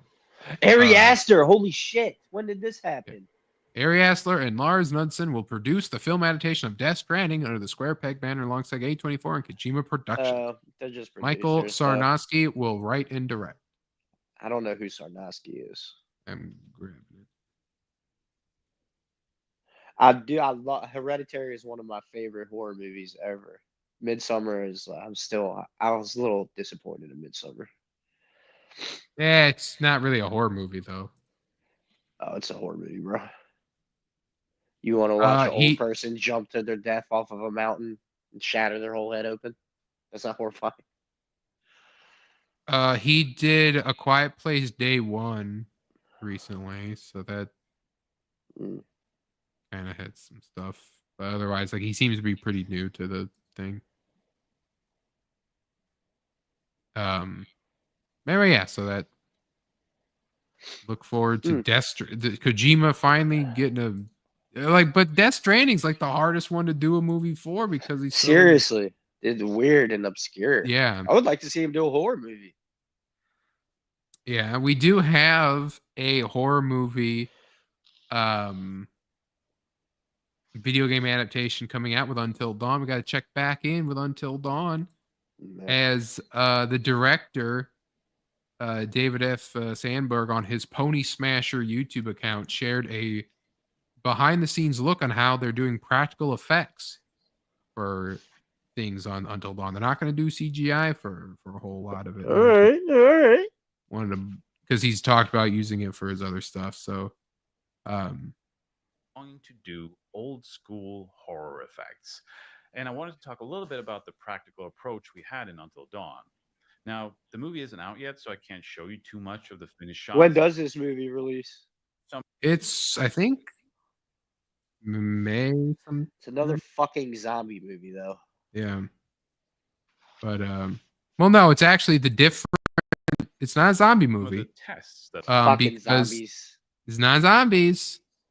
The way that the gimmick of the movie is that they have to deal with different things each like time loop basically, or each hour or something like that, and then that's how they get into the Until Dawn thing. But anyway, yeah, you can go watch this video for yourself to see the if you like practical horror effects, there'll be stuff like that, and you know, yeah. What else do we have here? We have like so many just like little ones that I had saved up that it's like, yeah, we have to get through these because they add up over time. This one came across my desk. Jesker, as there will be a delay in Kingdom Hearts 4. Sad to say. 3 years. It's been 3 years. Haley Joel Osment has been arrested for drunk and skiing. Fuck me, bro. Haley Joel Holy Osment's next trip to Mammoth Lakes, California won't be for skiing. He'll potentially facing charges for an arrest at that town's ski resort. The actor and actor was arrested on April 8th after cops got a call just before 2 p.m. about an allegedly intoxicated individual at Mammoth Mountain Resort. What jail is he in? You got to get him out. Well, first I'm gonna slap the shit out of him. How dare for you almost pulling a stupid move like this. Stop making the game delayed. Then I'm gonna break him out. arrested back in 2006 after driving to a brick pillar while intoxicated. Swear to God, Sora, stop it. That was like peak. That was like Haley Joel peak husband there. So that's. I mean, I'm assuming they haven't started any English voice acting, so maybe he'll be out before they do that. So it says sources familiar with the situation has been going through it. He lost everything in one of the wildfires. So many issues with insurance. Ah, yes, insurance. You pay them oodles of money every month, and then when you actually need them, they want to argue with you about it. He was booked and released shortly after the arrest, and the Mono County DA will now decide whether or not to prosecute the case. Yeah. So He better be out before they start the English voice acting. yeah. Otherwise, you're just gonna have to. I'm gonna have to break him out. I'm gonna have to break him out, like he's in Arkham, and I'm the Joker, or I'm Harley Quinn, and I'm having to break out the Joker. Yeah. There's no other way around it, because I'm not letting something like the legal system hold up my favorite video game franchise. It's not happening. Another horror movie news and one of your favorite franchises. Tony Gilroy says Lucasfilm has a Star Wars horror project in the works. Star Wars has got It says Star Wars horror? A Star Wars horror project. Ooh. So apparently there's supposed to be a Mandalorian movie in the works. Apparently there's supposed to be a Rey movie in the works. Apparently there's supposed to be an Origin of the Jedi movie in the works. Now there's a horror movie in the works. I don't believe anything until we see a trailer. Yeah, I wonder if that then. Yeah, so then that's the same thing. It's this. Yeah, it's a secret Star Wars horror project in the works. So, I mean, I'm trying to think like there it is. Yeah, I'm trying to exactly. think like what they could do for a horror Star Wars movie. Something yeah, with the Rancors. Yeah, there's plenty of monsters. I'd want Monsters. like fucking kids hiding from Vader, right? The part in Obi-Wan when he like snaps the guy's neck and drags him through the street, right? Like that. Just or give it to John Carpenter and just make it fucking basically Halloween, dude, with Vader. That would be a great idea. That'd be crazy, bro. That would be nuts. Like he's hunting down like Great some ideas. surviving Jedi or something, and then it's just like, you know, like the combine the Rogue One final scene, right? The hallway scene, the part of Fallen Order where he shows up literally as fucking Jason Voorhees, right? Mm-hmm. Just run from him, and then that scene in Obi-Wan when he's when he first shows up in that, like, Yep. Yeah, they could have it on they could play it like Alien too. Have him on like a giant Death Star or like a some type of spacecraft where he's just hunting down people on a big spacecraft. Yeah. Yeah, they like this is at least different. Every other Star Wars movie tries to just be Star Wars again. And they kind of just like it, you get bored with it. It's like, yeah, okay. Somebody needs to take this franchise away from Disney. Yeah, especially like the problem with this is that they're not going to be able to do something gory because it's Disney and Star Wars. If this was like something that wasn't synonymous with them, like a Fox thing, you could get away with it. But yeah, this being Disney and Lucasfilm, and we're like, oh, you know, we're just gonna be PG-13 horror, which is what everyone loves. Dude, I'm trying to think of even one good PG-13 horror. That's a bad sign. Yeah, but like what can you do with Scary Wars? Stories to Tell in the Dark's PG-13 horror, and that wasn't bad. Oh yeah, that was good. That was Guillermo del Toro, right? Yeah, Guillermo del Toro. With yeah. that crazy looking fat creature. Yep, straight Yeah, lifted straight from the book's art.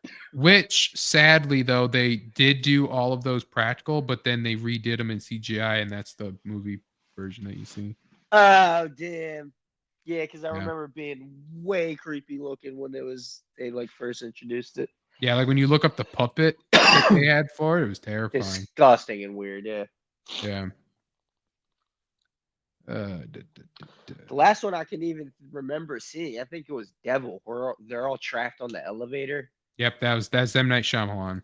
Devil. No, that was not M. Night Shyamalan. That was M. Night Shyamalan. Devil? Devil is M. Night Shyamalan. Yep. Oh man. Yep, that was. I know that because of a Nostalgia Critic. You see. I just gotta look it up to be sure. Yep, he's good. Don't say anything. So don't. How do we tell? I'm actually shocked it has a 51% on Rotten Tomatoes and a 6.3 on fucking IMDb. That movie is terrible. Yeah, it's not good. No, dude. It's John Eric Dowdle. That is not. Oh, it's written by Shyamalan though. Yeah, it's not directed. But it's written by. It's a story by. Damn. Yeah, he's put out duds, man. And actually, one of my most hated movies of all time is Avatar. That movie was fucking abysmal. Yeah. Yeah. The Last Airbender. Yep. Yeah. As I am one to point out that the Netflix show gets closer to the Shyamalan movie than it does the cartoon. Wow. And we've gone over it a few times, and we will do so again. That's crazy. Because I don't even remember anything about the Shyamalan movie other than being completely bored to death. So how do you pull lore from nothing?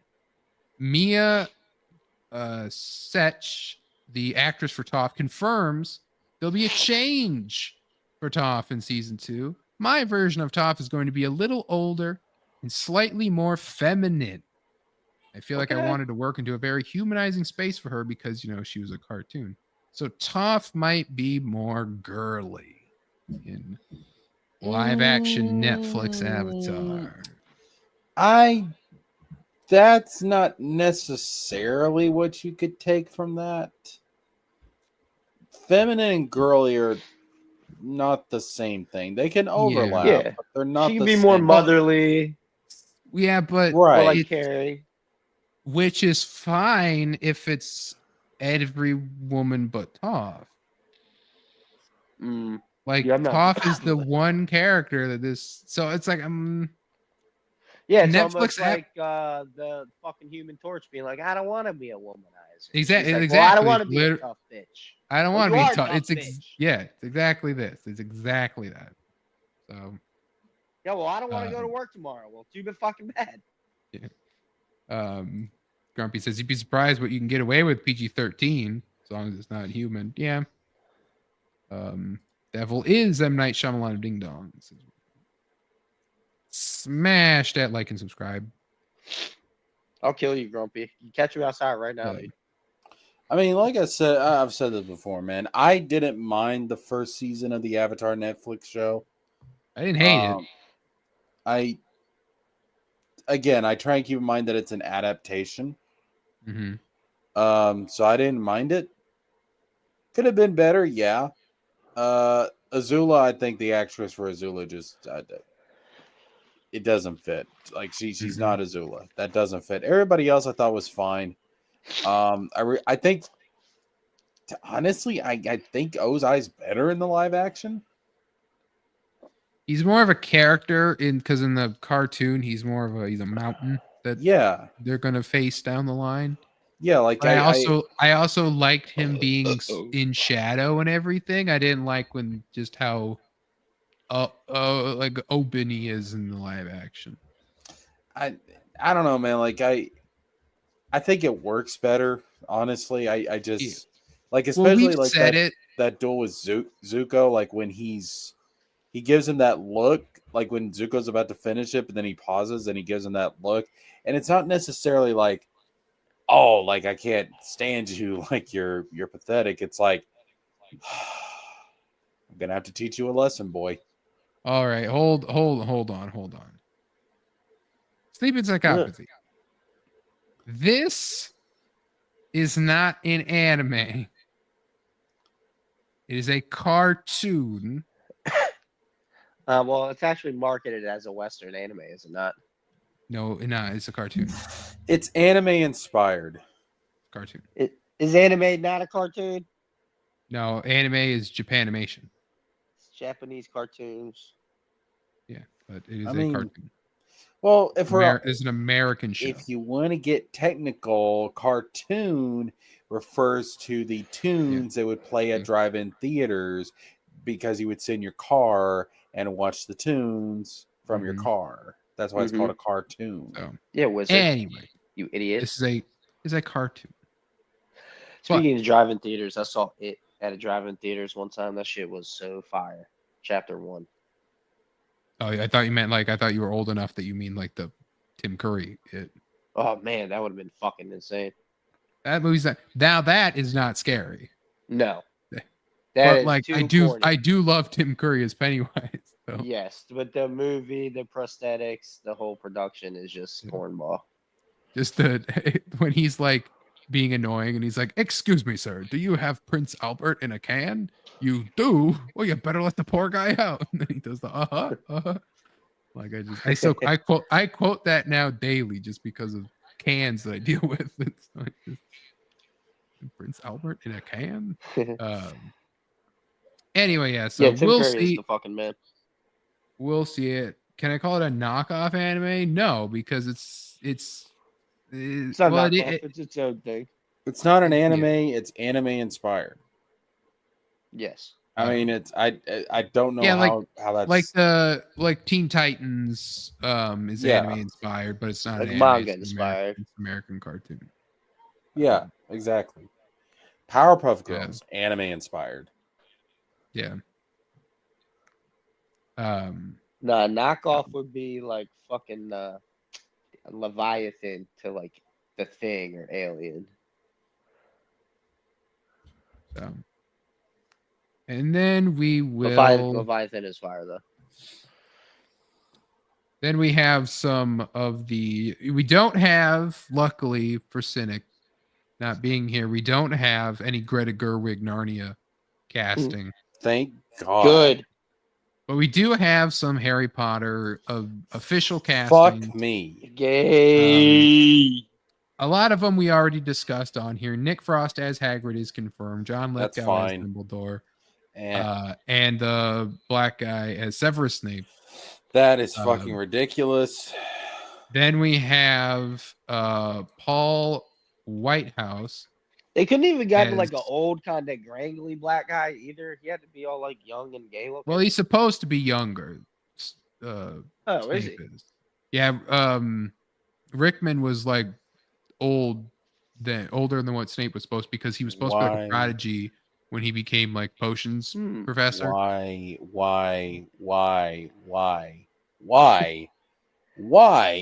did they not just get Adam Driver to be Snape?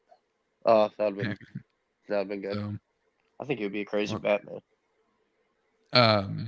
Yeah, so Paul Whitehouse as Argus Filch, which if there was ever a guy that you could have just got the same guy that already played Filch again. This is fine. And then Luke Fallon has been cast as Professor Quirrell. Yeah, I could see it. Yeah. And then Janet McTeer has been cast as Minerva McGonagall. That works. Yeah, like it's honestly the Snape one is kind of the outlier so far. Yeah. Yeah. Like one of these things is not like the other. Yeah, honestly, get this dude to play Kingsley. Yeah. Like we talked about that when we went over the whole thing on that there were like the rumor that he was going to be cast as Snape, right? And so everybody else is fine, but no, look, Adam Driver should be Snape. Yeah, I like Adam Driver. I mean, he's got the look, he's got a crazy ass voice. The inflection in his voice is very Alan Rickman. Yeah. Adam Driver is perfect to be Snape. I just, it's like you have an obvious fucking choice, and they purposely go out of their way to not do the obvious fucking choice. Mm-hmm. And I'm so sick of Hollywood doing that. Sometimes the obvious choice is the best choice. Mm-hmm. Yeah, how many times should we have gotten a fucking Willem Dafoe Joker? Yeah. Agreed. Someone says that, or I guess the rumor going around is that Cillian Murphy's going to be Voldemort. Oh, that's a good casting. Yeah, they're going for the handsome guy to ugly guy, did they? Because wasn't it Ray Fiennes was the Ray Fiennes? Yeah, Ray Fiennes. Yeah, was. Yeah, he's a handsome looker in real life, ain't he? Yeah. Well, like Voldemort was supposed to be like he was handsome and all that, and then he. Oh yeah, like he became all gross. Yeah, young Tom Riddle was a looker, man. Like, yeah. Tom Riddle. That's such a cool name. Yeah. I honestly feel like you could have got like some of the other Tom Riddle actors from the movies. That'd be pretty cool. Like, Tom Marvolo Riddle. Did you really think I would keep my filthy muggle father's name? Yeah. I don't know why I didn't continue with Harry Potter, because I read the fuck out of the first book and I saw the movie a few times, and then I just like fell off of it. I grew out of it. Yeah, I'm into the movies and I'm into like the lore and stuff, but I'm not really much of a reader, so I don't really. Mm-hmm. Well, see, what gets me about this is that this series is being marketed as being more accurate to the books. And Snape has a description in the book. Mm-hmm. Pale skin, crooked nose, greasy black hair. I mean, in a lot of ways, Alan Rickman was kind of too handsome to be Snape. Adam Driver would be too, but, you know. Yeah. But, like, no, if you were going to get anybody, like Alan Rickman was... He was pretty perfect. He was pretty close to the book description. So, I'm turned off by it, man. Like I don't want this. Like if they're gonna do this, I just don't want to. I don't want to deal with it. As a Harry Potter fan, don't want to deal with it.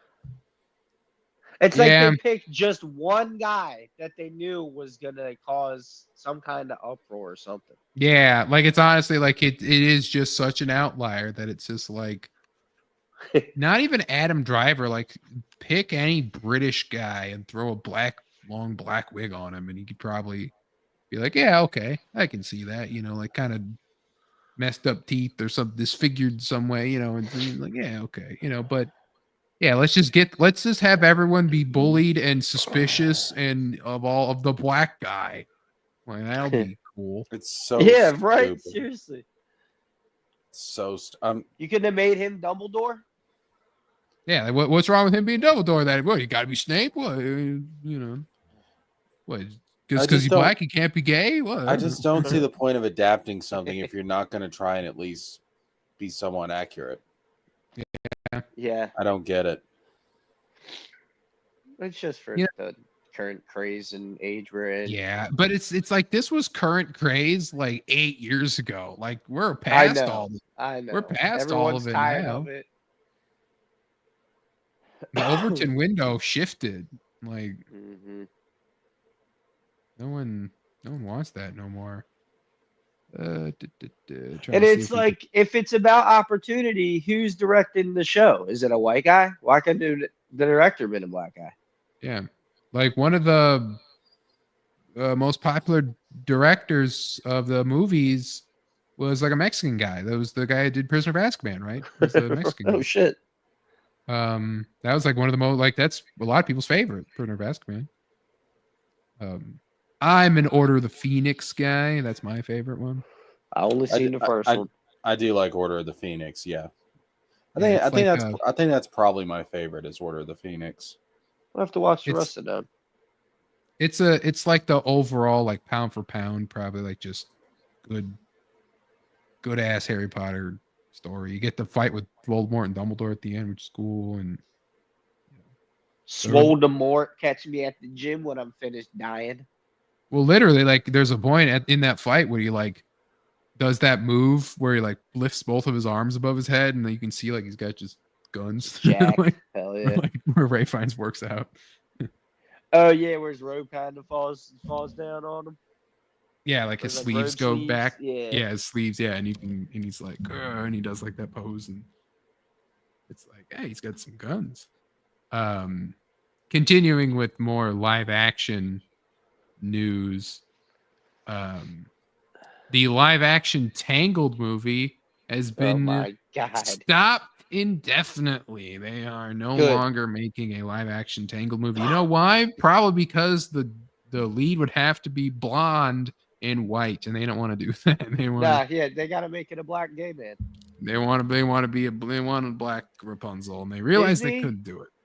If you need to stop these movies and live action remakes of CGI films, and you need to get back to hand drawn shit and making some animated 2D renders. Because these shits are like uninspired as fuck to me.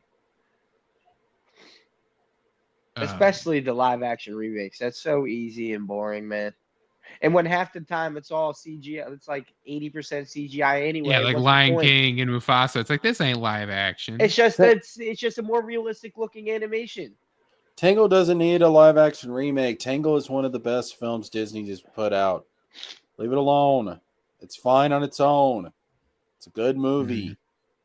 Exactly. I'm sick of Nintendo.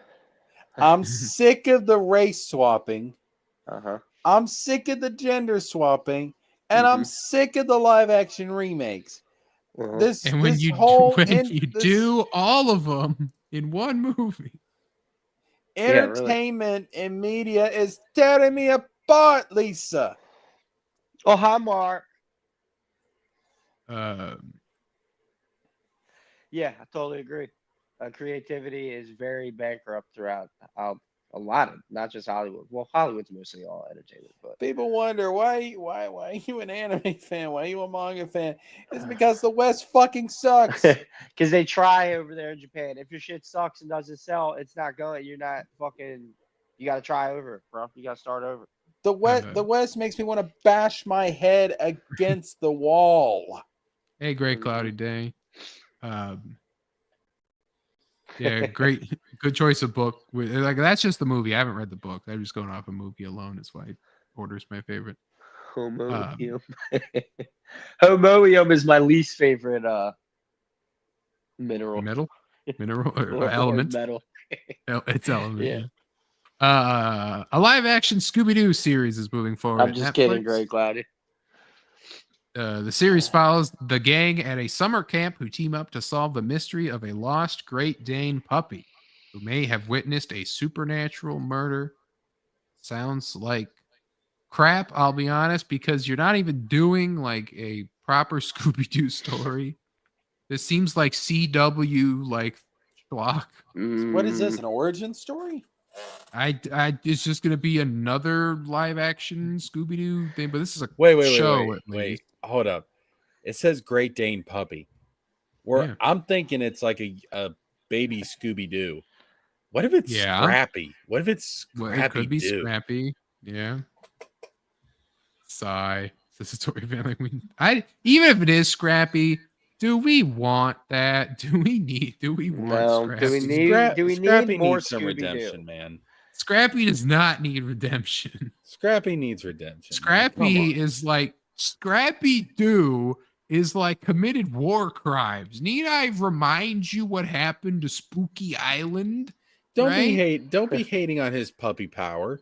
He kidnapped the Michael Bean guy, and Michael Bean's the man. And then he like took over his thing to bring a bunch of like kids over to the island and sacrifice their souls to the demons to possess them so you could unleash them upon the world or something. That's like, not canon. All because he was abandoned on the side of the road by the gang. Canon. Like, that's not canon. He peed on Daphne. That's not canon. I'm just saying it happened. You don't know. Scrappy Doo's a hero, man. It comes back to what we were just talking about. Another live action remake of something that just got done with Velma. It's like, give things a rest for a little bit. Yeah. Like, what do we need Scooby-Doo for again? They're just trying to mine shit. Yeah, you get everything's about IPs and everything. And I love Scooby-Doo. I used to fucking watch the shit out of Scooby-Doo. Yeah, I love the fuck out of Scooby-Doo. But yeah, man, how can I say this?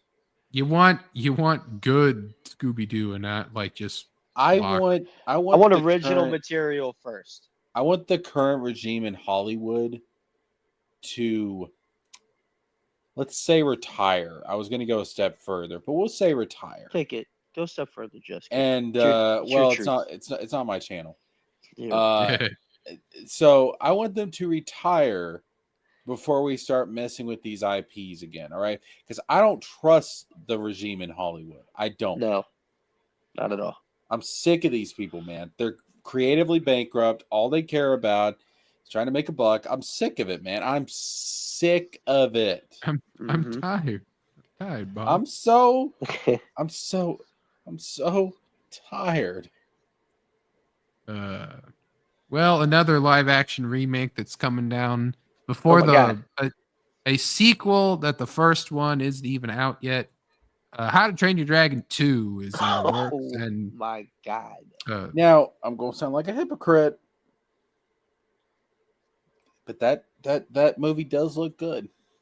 The parts that look good are just the parts we already saw. It's just like the fucking Avatar thing. It's just like, no, don't buy into it. And it's like, what's the point if the dragons are going to be CGI again? I love that. You can't find a real dragon. You couldn't find a real alien either. You know what? The Universal Toothless is like a giant puppet, and it looks good. And that costs like 10% on what a movie budget would be.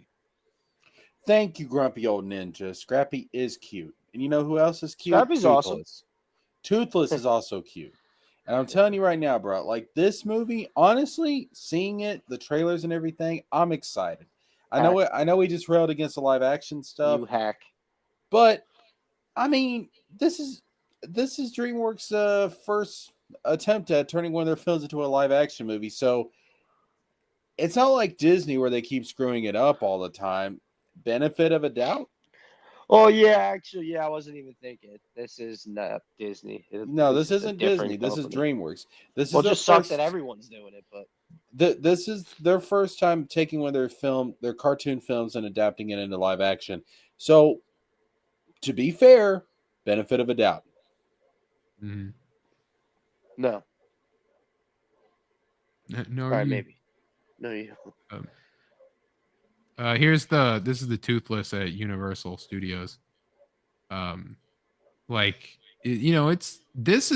could do this with a lot of money in a movie though, and have it work. Flying would have to be CGI, but like the actual interacting with him and stuff, like you could be a puppet.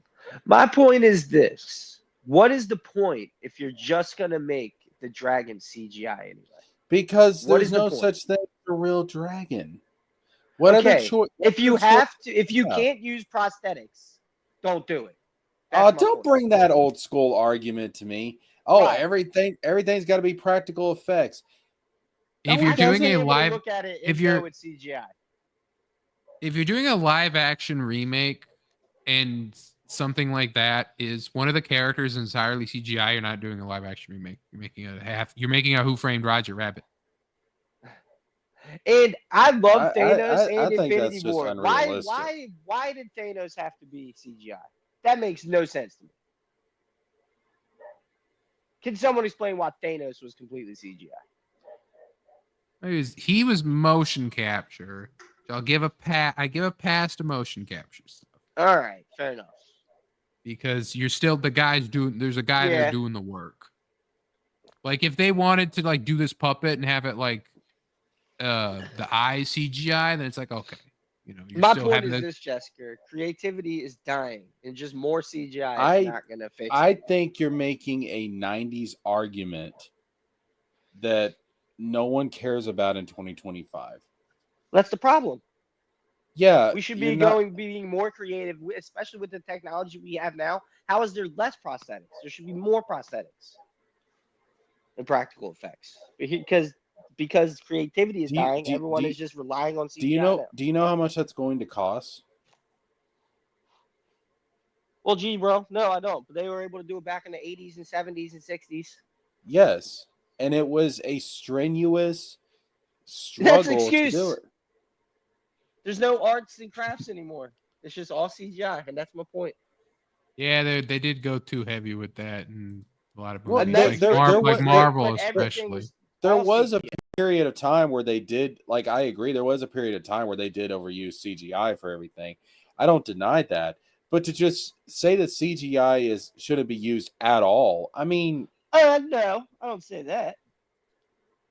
That's unrealistic. I mean, look at Jurassic Park, for example. That CGI still holds up to this day. Bring animatronics back, says Grumpy. But here's the thing. Jurassic Park also used very stunning practical effects in 95.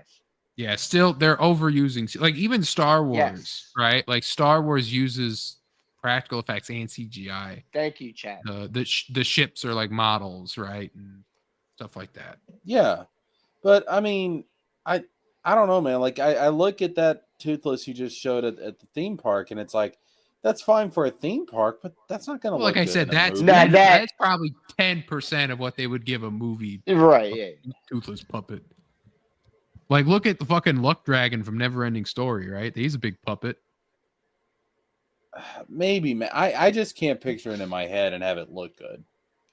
Then don't make it. You already have it in CGI. Like you tell me that in CGI. That Luck Dragon, when the fucking kid's flying, he's going, yeah, you know, like that looks real because it's a big puppet, you know. Exactly. I think CGI can work well with practical, but people in the chat are saying it's just too much CGI. Well, like Lord of the Rings has a lot just of laziness. CGI in some places, but it also has practical in a lot of others. Yeah. Well, swear to God, people are not. I don't know what it is, but people really don't seem to understand my arguments. I'm not saying you should get rid of practical effects entirely and have everything be CGI. I'm saying that you can't have this purist argument of everything's got to be practical. You can never have CGI. It's like, well, that's not really the point I was making. I think it would be that's better the if point. we did I'm do looking that. in the chat. That's the point the chat's making. Well, yeah. What's the wrong with that? Why not go back to an age of creativity where you had to rely? It was hard work to make movies. You had to rely on your ingenuity and imagination. No, I'm not. My argument is only that it's like calling it a live action remake and being heavily dependent on CGI. Like we have set photos of these guys surrounded by green screens. It's like, okay, you guys didn't go to like fucking Norway and film bullshit nowhere, right? You probably filmed it in Alberta for like 2 days. You know, like everything's, you know, going to be CGI, green screen, you know. I am saying that as a creative, you need to use every tool available to you and not be so picky about what you use. Mm-hmm. As long as it looks good and people buy it, that's what matters. Mm-hmm. Yeah, non-creatives. Hey, I tell you right now, well, those non-creatives are the ones that's going to pay your bills. You're right. That's the ones you got. That's the people you got to care about. Listen, I understand from an artistic standpoint that people have different philosophies on stuff. I get that. But the audience, the people that you're selling your product to, the people that are going to make you money, the people that are going to pay your bills, they don't care. Well, I agree with you in a way. They don't care how the final product gets there. But if on your own point, you're making these arguments that movies and shit suck now, all these live action remakes suck now. That's because of the idea of that, oh, CGI is fine, but this lazy, like, creative idea going into it or philosophy going into it. It's picking the easiest tool all the time over No. I never hold up. I never made that argument. I didn't say that the live actions were bad because of the CGI. I said they were bad. I said they were bad because the Disney live action remakes are bad because they go out of their way to be different from the original animated films in ways that don't make any sense and seem unnecessary. Well, that's because it's creatively bankrupt. And I think part of the problem and why it's creatively bankrupt is because people are getting lazy with their creativity and just relying on CGI too much. And you don't think it has anything to do with storytelling decisions? I was just going to say, not just CGI. I think everything has just become lazy for reasons I don't know why. People are just not creating new ideas or like like Teenage Mutant Ninja Turtles type shit, like Kingdom Hearts type shit. Like there's no originality anymore. And part of that is just from laziness. And that's not all because of CGI. You think if they did do live action Kingdom Hearts that Donald and Goofy would be all CGI? That'd suck. Yeah, dude. It'll be so much more interesting to see how they could make them real. Yeah, like prosthetics and puppet faces. Yeah, and you're right. Like a human guy. Philosophies differ. Yeah, so yeah, we just don't see eye to eye on some things. So I'm just saying that if your product hits with the audience, if it connects with them on an emotional level, that's what matters. Right. And the live action Disney remakes aren't doing that because they lack the magic of the originals. A lot of that it's not because of the CGI. It's because of writing choices. It's because the storytelling is not good. No, well, I'm telling the writing and the storytelling and the characters. I'll admit to that too. Yeah, it matters more than the effects. Right. But there's also like Lion King is the good example of that. With the children aren't liking, like they're looking at the Lion King because the problem with live action remakes for the animals is animals in real life don't emote like animals in cartoons do. And so the Lion King and Mufasas are running into the problem where like a lion doesn't smile and he doesn't like do it. You know, it's like it's not a thing that it does. And so don't make a live action Lion King. We already have a classic. You know, so that's basically the idea is like when they're the idea of like, well, we're doing these like perfect live action things. That's why I kind of like that the Snow White dwarves kind of looked cartoony when they redid them. It's like, yeah, okay, like that's you like and then that? Like, well, the original picture was like them as the animated dwarves, and then it brought into live action. And they didn't do like that. Roger Rabbit. Oh, that would be cool if it was like Roger Rabbit. Yeah, not like Roger Rabbit, like they were like animated, but I mean like it was literally like they 3D-ified those drawings, you know, and that's what they were gonna be about. And it's like, oh, cool, that's what they should do. And then they did, and they made like this. They ran out of time, so they had to hodgepodge it together. But you know, I would have preferred that. Like, if you're gonna do a live action remake, make it live action but cartoony, I suppose. But also like it don't really do it live action if it's mostly CGI. If you're not doing a mocap or a puppet or, you know, especially if the movie is already computer generated animation, you already have the same exact looking ass dragon on there. What is the point? Yeah. But anyway, pinned at the top of the chat is the Ask Us Anything. Finally back this week. We have Grumpy who asked, are you all seriously telling me you didn't see the Sue Storm thing coming? Torch is going to be a flamer. I will die on that hill. Who's dying with me? Well, as we went over, this was before the show, but as we went over, you know, like the Sue thing is overblown. It was grifters grifting, of course, with JDA and all that. You know, Torch being a flamer, you know, they can't do that because then he can't be all like he can't be a manonizer either. I suppose. No, that's fine though. You just can't do yeah. that to women though. Then he asked, so who thinks Reed is going to become the Maker? To get killed off, so Sue becomes team leader, and She-Hulk comes in right after Franklin is born. That is a whole lot of leaping, Grumpy. Well, also she was talking about some Malice stuff, so maybe if they're gonna do a villain, it's that. Yeah, maybe. Grumpy, if any of that happens in the very first movie, if Reed becomes the Maker, dies, and She-Hulk joins after Sue becomes leader of Fantastic Four, I will give you whatever heathen currency you use that equates to like $20.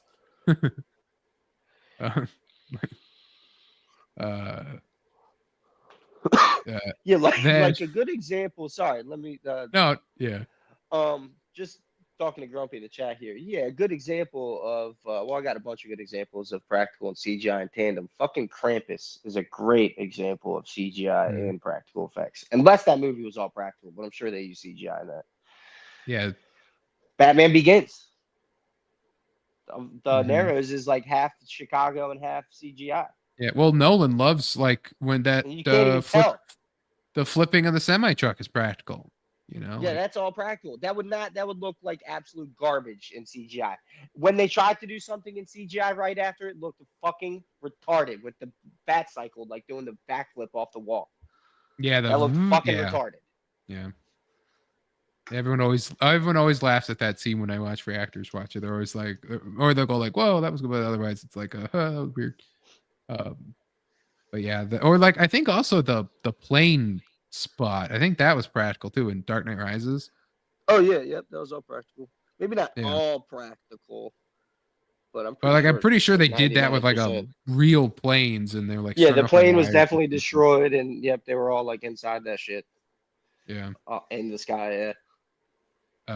So then Grumpy asked, how did you feel when you first saw the new Marathon trailer? Well, we watched it, right? We watched it all live. Those were he asked, what was your first immediate reactions? I'll go first. I think it looks completely, utterly incomplete to me. Well, the first trailer was the cinematic, and that was just boring color blah. And but no, the gameplay, it's like, yeah, it's just, I'm not gonna play a multiplayer shooter game. That's just, I mean, I've played that's all billions of them. It's like shooters gotta come with something way different, but that the style looked different enough for me. I'm gonna check that out. Then but Jessica, what about you? What did you think of Marathon when you saw it? It has no single player mode, it has no story mode. I do not care. Yeah. Yeah. I don't play games that don't have a story to them. Mm-hmm. He said, it looks strange to me. Does it look strange to y'all? What? I wouldn't say strange to the Marathon. I wouldn't say strange in like a bad way. It's just, it looks different. Yeah. But it does just look bad, but not in a strange way. Like, you know. Like, oh, you don't like it at all, Wizard? I think it looks nice. I mean, it's just more like the Concord descriptions were too apt for me, and I'm kind of sick of like colorful shooters. Like that's like the new thing that like everyone's trying to do is like bright, colorful shooters instead of just like. Oh, you mean they're trying to copy Splatoon, basically? I don't know about Splatoon, but just like how with Marathon, with Concord, with Starfield had it in some ways. There was that like X Defiant or whatever. There's like a few of those like shooters that's like, hey, let's put lights on stuff and neon colors and yeah, there's not a lot of horror shooters out there for sure. I would love some more. Yeah, horror shooters are just like a gritty, bloody, like let's shoot people. Just urban crime. Like, yeah, RoboCop Rogue City is dope. I saw that that's the PlayStation Plus game for the month, so I got it. I just got to actually watch RoboCop first. Oh man, oh my god, dude, you have to. It's one of my favorite movies, man. You want to talk about a terrible blend of practical and CGI?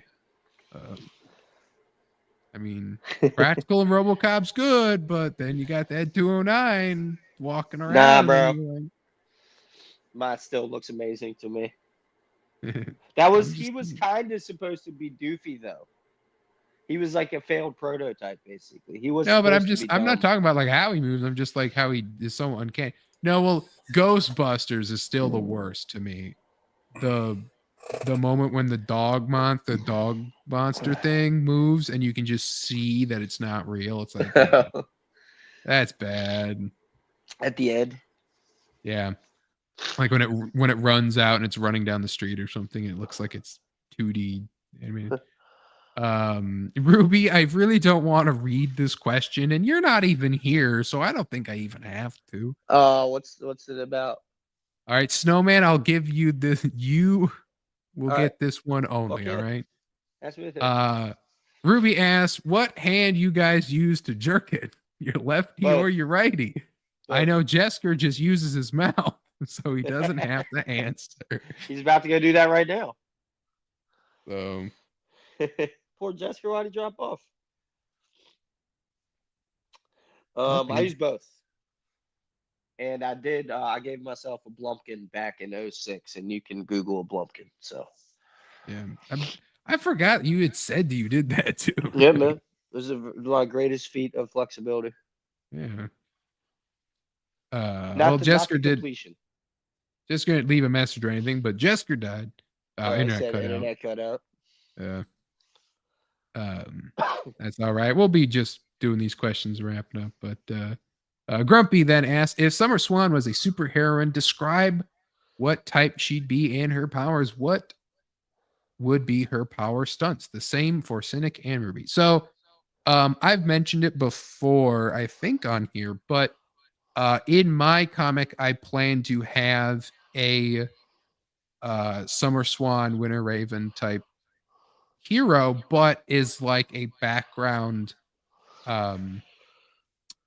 Easter egg, more or less, for one of my characters in my superhero story, not my pirate one, my superhero story, to like have known about and read and kind of all that, and want to kind of reference some of the more like some of the women that are in this, that I've come to know, whatever. So I also have a Katie reference as well. Yeah, so one of them would be like, there'd be two characters, one Summer Swan, the other one's Winter Raven, and then Summer Swan would probably have like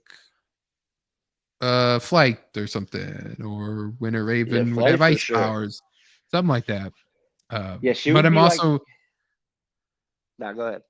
No, I was gonna say I'm also just tweaking that to where it's like maybe they will be just powerless vigilantes or something like that. Or they lose their powers and got to find a way to get them back. Well, like I said, they're just in the background, so it'll just be like, here's a poster, or here's one comic that's okay. You'll never be able to read it, basically. Well, my entire comic book is actually about Summer Swan, and she's every character. She's everything. She can fly, she can punch really hard. Boners. Yeah, she's got boners. She's got no boners. She's the whole book, man. It's amazing. Yeah. But Summer Swan, Winter Raven would be kind of a cool Dr. Jekyll, Mr. Hyde type of character. Yeah. So what I have it where there'll be like two friends, and then like the one Summer Swan is like a ballet dancer, and Winter Raven is an ice skater. I've shown her all this. I've talked to her about it. Grumpy says Ghostbusters is awesome. You're sad. I never said Ghostbusters was bad.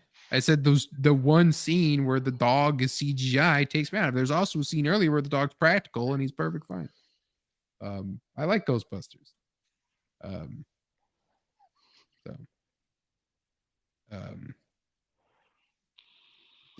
Then Grumpy asks, who would you have cast in Fantastic Four for the MCU? That's a good question. I couldn't do the whole cast of the Fantastic Four just because I've tried before, and like Johnny and Sue are kind of like whatever. I don't care if you get someone I haven't heard of before. That's all right. And I don't hate who we have now. I don't like Thing. I think his voice is terrible. So I would have cast someone with more of a gravelly, that actual Brooklyn accent kind of thing. Guy, put that on.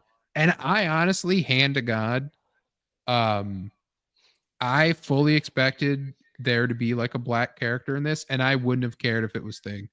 And I honestly would have supported. Oh, why? It. Because he just turns into a rock like in the movie anyway, so you only see that you he's just black. cover up his blackness. But I feel like just having like a big like a Harlem thing would have been all right. I'd have been cool with that. What, all black people are from Harlem? Yeah, I agree. Like a Luke Cage thing. Yeah, why isn't Spider-Man? Why isn't Spider-Man like, hey, I'm swinging here?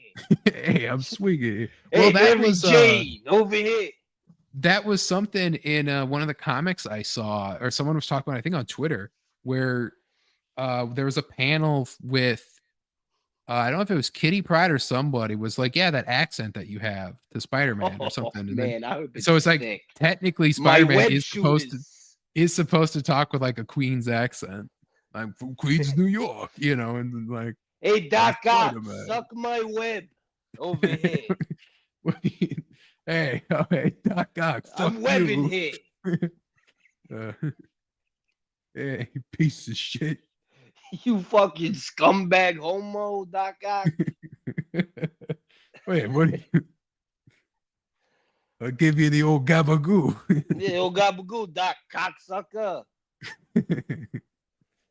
So yeah.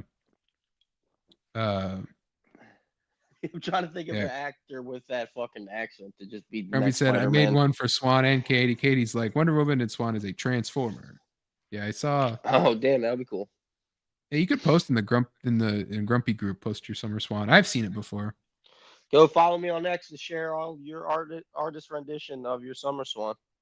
Yeah, draw it, and your cynic Jesker Yowie. Don't forget. Be sure to at them. Will there be a physical system from Microsoft next generation? Nope. I don't know about next generation, but this generation, pretty much. Well, no, next generation, they're making one. They basically said. No, he's gonna. He got this in too quick. Damn it, Grumpy. Yeah. He says, right quick, Larry Higgins was able to successfully cancel Johnny Rocket's campaign from Indiegogo.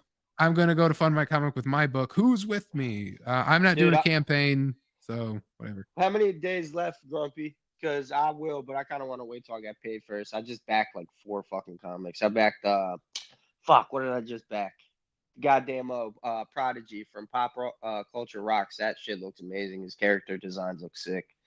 And Spring Ball. Yeah, back those 2 because they look great too. But yeah, Maniac looks fucking awesome, dude. That character looks crazy.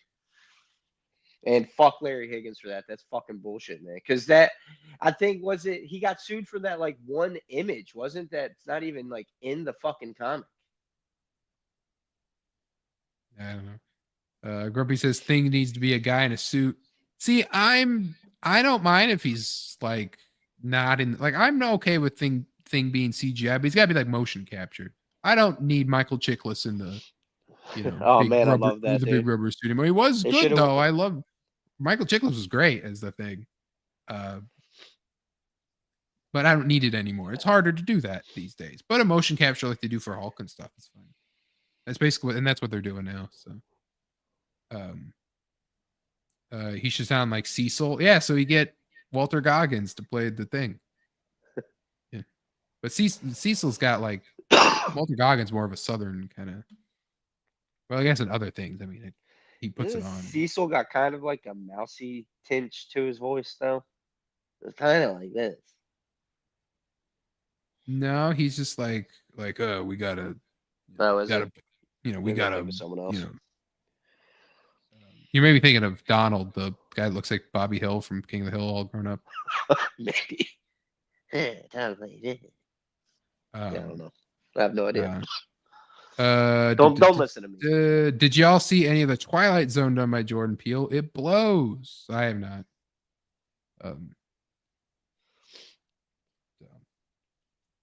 I like the original Twilight Zone, and then I never really watched. I saw some of the '90s remake or whatever, but never. That was years ago. Yeah, that was way before my time. I just never. It's such my cup of tea, but I just never have ever got around to it.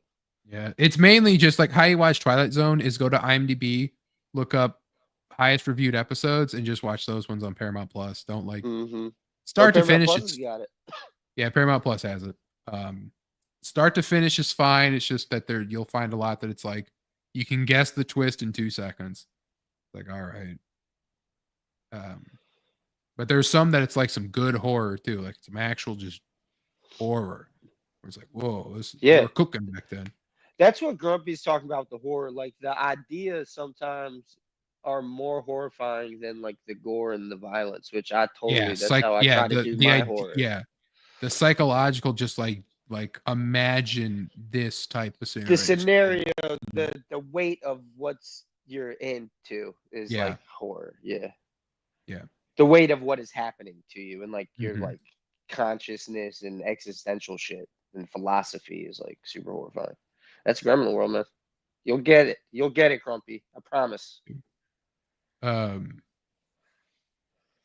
y'all think that new comic, The Monsters We Make, is super similar to Kaiju number 8? I do. That's not a bad thing, not a pejorative, but it is really similar. I don't know what any of that was. It looks cool. I'm not really super interested in checking it out, but it does look good though. And from what I've seen of it. This next question is a question for Jesker specifically, and he is not here. So he goes, Jesker, how do you not understand that practical effects come off better on camera than CGI?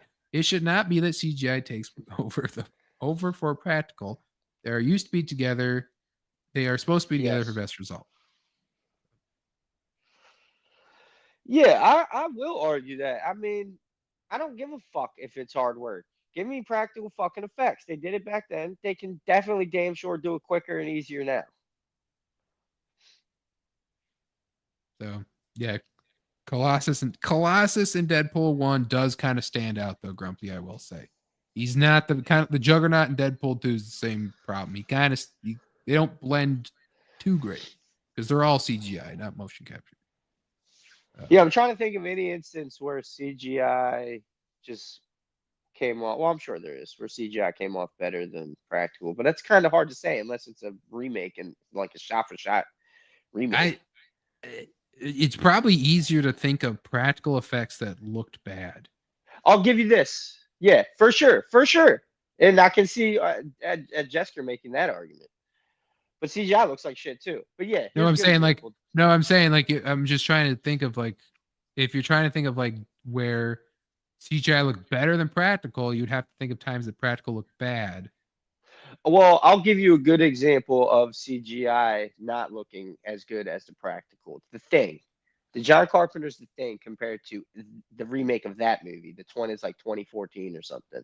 There is some good looking CGI. Yeah, there is some good looking CGI in that movie, but there is some atrocious looking CGI in that movie. All the practical effects in The Thing with Carpenter look creepy and disturbing as shit. Yeah. It gets a little goofy at the end with the true monster reveal. Yeah. But mostly it's super banger. It adds to the creepy vibe and the atmosphere. And in a lot of the scenes in The Thing 2014 remake, it's like, or prequel, but it's also a remake, which is retarded. There was a trend in Hollywood where they were doing prequel remakes. But yeah, that looks cartoonish and silly and goofy. So that's my argument.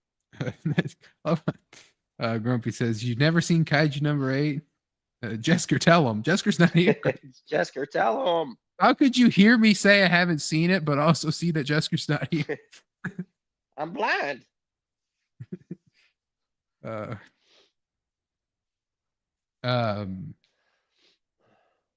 I've never seen Kaiju number 8 either.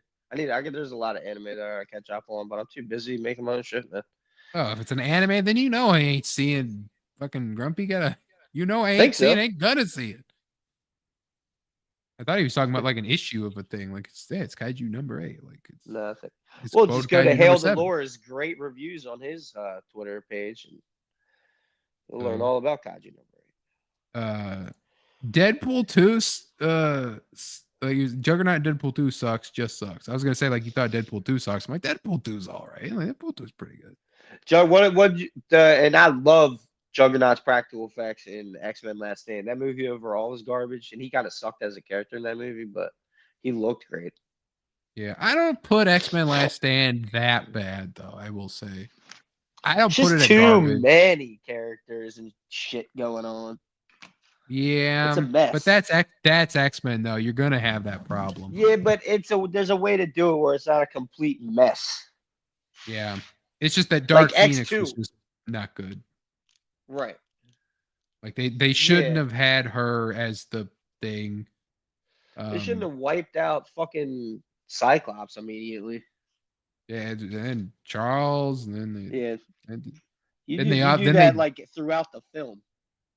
yeah. You got to slowly wreck Cyclops and Professor There Xavier. is right in the beginning. I did have a picture saved, a tweet saved. But I don't know if it was true or not, but there's set photos of Cyclops and Magneto for Avengers Doomsday apparently, but it's just like Mars didn't like street clothes with the red glasses on, and then Magneto in his Magneto suit. Like it's until I see him in that blue and yellow Jim Lee, like I ain't buying it. You know? That is one of my favorite costume designs. That shit RoboCop is so cool. remake stuck to Sid. Yep. Now that CGI looked pretty fucking good in the RoboCop remake. Unfortunately, that movie did suck fucking balls though. RoboCop Bad looked looking cool as practical shit, and CGI being terrible. Look at Star Trek OG series. The Thing remake is the worst CGI ever. Things should only be practical. There's some very terrible CGI in the Thing remake, but there's some good looking monsters in that Thing, in my opinion, in the remake.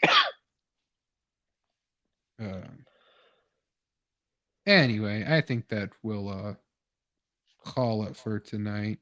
The Nice. trailer. I don't want to watch some anime weeb stuff. Damn nerd. Well, I'm gonna go to bed. I don't want to have nightmares.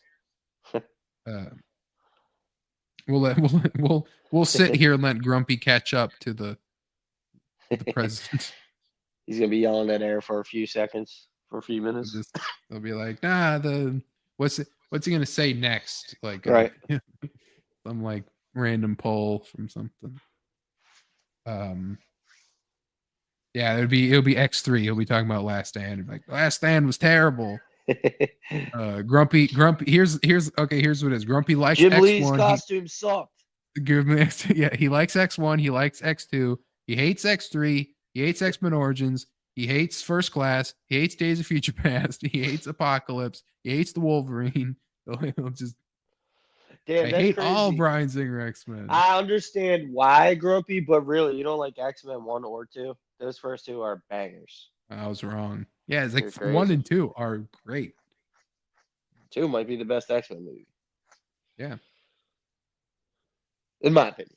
But I'm a game retard. So. Honestly, like First Class is pretty up there, but 2 is. I remember just one of the many times in Renowned Zeros chat, they were talking about like Spider-Man 2, about great Spider-Man 2, and I said, hot take, X2 is better than Spider-Man 2. And he was like, you're wrong. And I'm like, no, because you're going off of memes and nostalgia. If you're talking pound for pound, like X2 is a great movie. It's better than Spider-Man 2. And I like Spider-Man 2, but Spider-Man 2 has that point where it gets dragged down by the whole losing the powers thing and all that.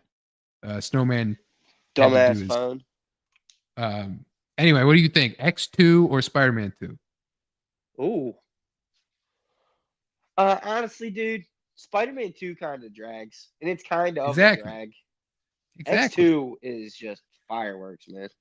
Yeah. That's what I was saying. It started, or I said it in Renowned Zeros chat one night because they were talking about Spider-Man 2. And I said, like, I think X2 is better than Spider-Man 2. And he's like, you're wrong. You know, it's like Spider-Man 2's, I'm just like, yeah, it's like, I get because of the memes and the nostalgia. Yeah, but it's X2, the easy one to pick in that. It's like, yeah, it's Spider-Man 2 is this emotional banger. We get it. Yeah. But it's kind of a drag. Honest, that part where he loses his powers drags the movie down. Mm-hmm.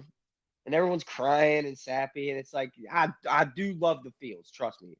But the X2 just has all of it. The pacing is better. And it's just Spider-Man fighting Doc Ock, which is cool.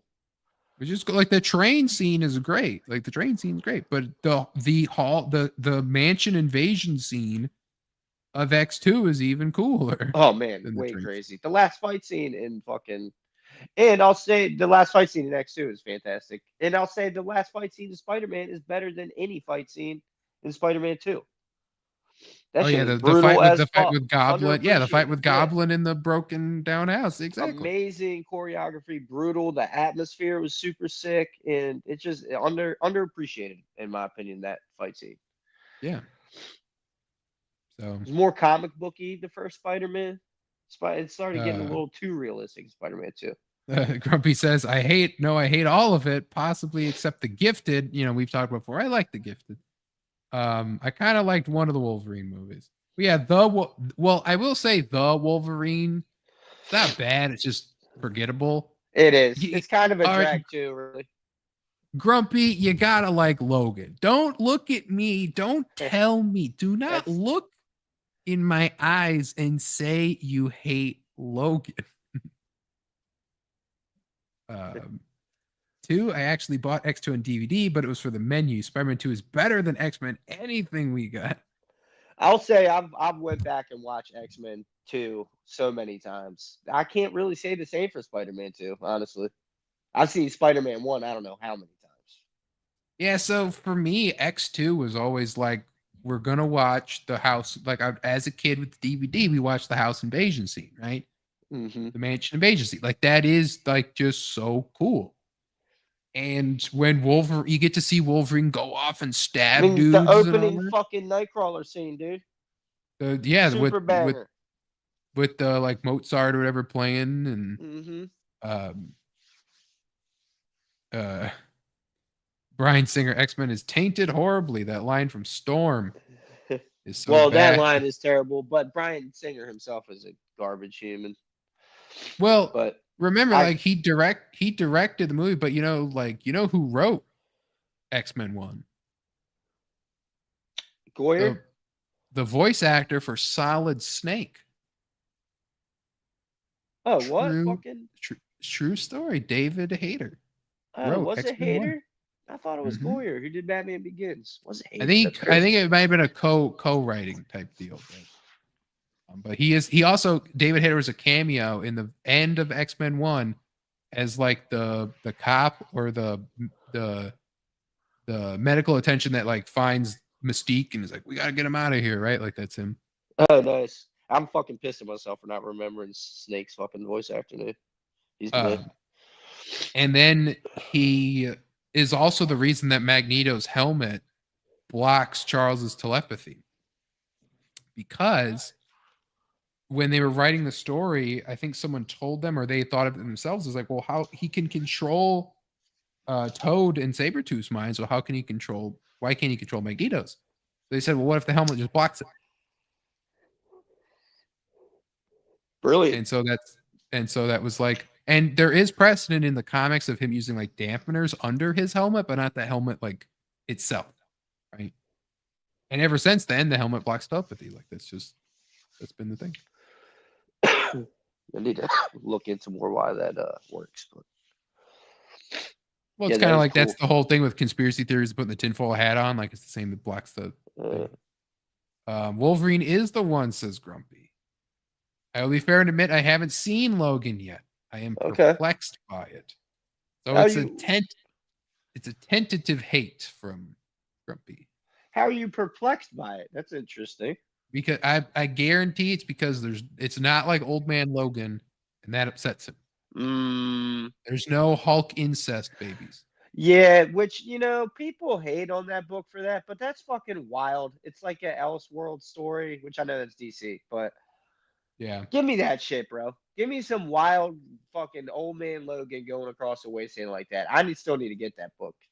The Nightcrawler scene was nice, says Grumpy. So we got one out of him. All right, boys. All downhill from there, he says. But not the mansion invasion scene is just so big. It is cool. And the Lady Deathstroke fucking scene. The Lady Deathstroke fight is so cool. She looks cool. I can't remember. That movie was hugely influential to me. That is not an improvement. Can't say the same for Spider-Man 2. He's saying about David Hayter writing it. He says, I hate Goyer. He said it's true about Hayter, though? Yeah, he knew it, and that is not an improvement. Like knowing that Hader co-wrote it. Oh yeah, for sure. It's not cool. Doesn't fix it. What'd you know about this? Did you know he played?